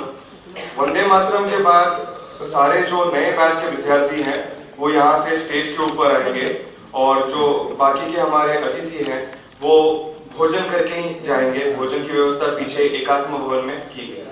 आज का कार्यक्रम वैसे सचमुच में IIDL के उन छात्रों का कार्यक्रम है जो आज दीक्षांत प्राप्त कर रहे हैं और वे दूसरे बैच के 26 छात्र भी जो 10 राज्यों से आए हैं और 1 साल की शिक्षा के लिए जिन्होंने अपने आप को तैयार किया है। आप सभी की ओर से और रामभूमि मल्टी प्रबोधिनी की ओर से धन्यवाद ज्ञापन करने के लिए मैं यहाँ उपस्थित हुआ हूँ। सबसे पहले मैं आज के कार्यक्रम के मुख्य अतिथि और राजनीति किस तरह विकास और परिवर्तन लाने का एक जरिया है, ऐसा जिनके राजनीतिक जीवन से हम सभी प्रेरणा लेते हैं, ऐसे भारत सरकार के केंद्रीय मंत्री श्री नितिन गडकरी जी एवं आज जिन्होंने बहुत ही प्रेरणादायक भाषण दिया और हम सभी का मनोबल बढ़ाया, ऐसे विद्वान विचारक अर्थतज्ञ डॉक्टर नरेंद्र यादव जी को मैं धन्यवाद ज्ञापित करता हूं। उसके साथ ही मीरा भाईंदर के विधायक श्री नरेंद्र मेहता जी, चारकोप के विधायक श्री योगेश सागर जी, महापौर डिम्पल मेहता जी, मीरा भाईंदर नगर निगम के सभी पार्षद, IIDL के मार्गदर्शक, सभी पत्रकार मित्र, उपस्थित सभी भाई बहन, भाजपा मीरा भाईंदर जिले के अध्यक्ष हेमंत मात्रे जी, आप सभी को मैं धन्यवाद ज्ञापित करता हूँ। एक बार पुनः आप सभी से आग्रह है कि वंदे मातरम के बाद जब नए बैच का फोटोग्राफ निकाला जाएगा माननीय अतिथियों के साथ, तो उस वक्त बाकी सारे अतिथिगण इस दरवाजे से खाने के लिए प्रस्थान कर सकते हैं। और कृपया सभी से आग्रह है पत्रकार मित्रों से भी कि मंच पर उस वक्त ना आए, फोटोग्राफी के बाद हमारे सारे अतिथि आप सभी से जुड़ेंगे।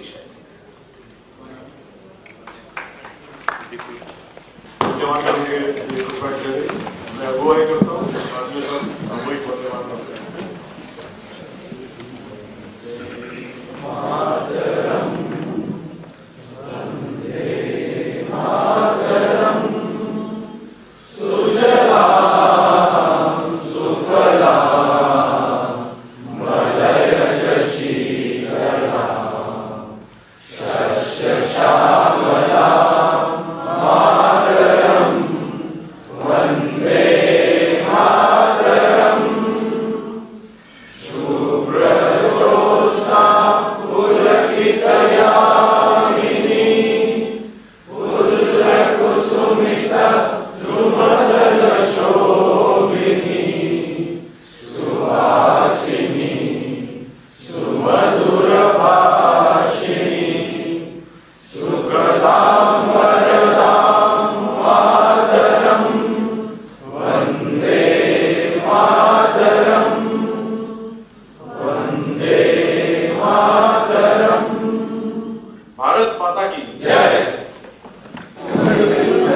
इधर हो जरा वरती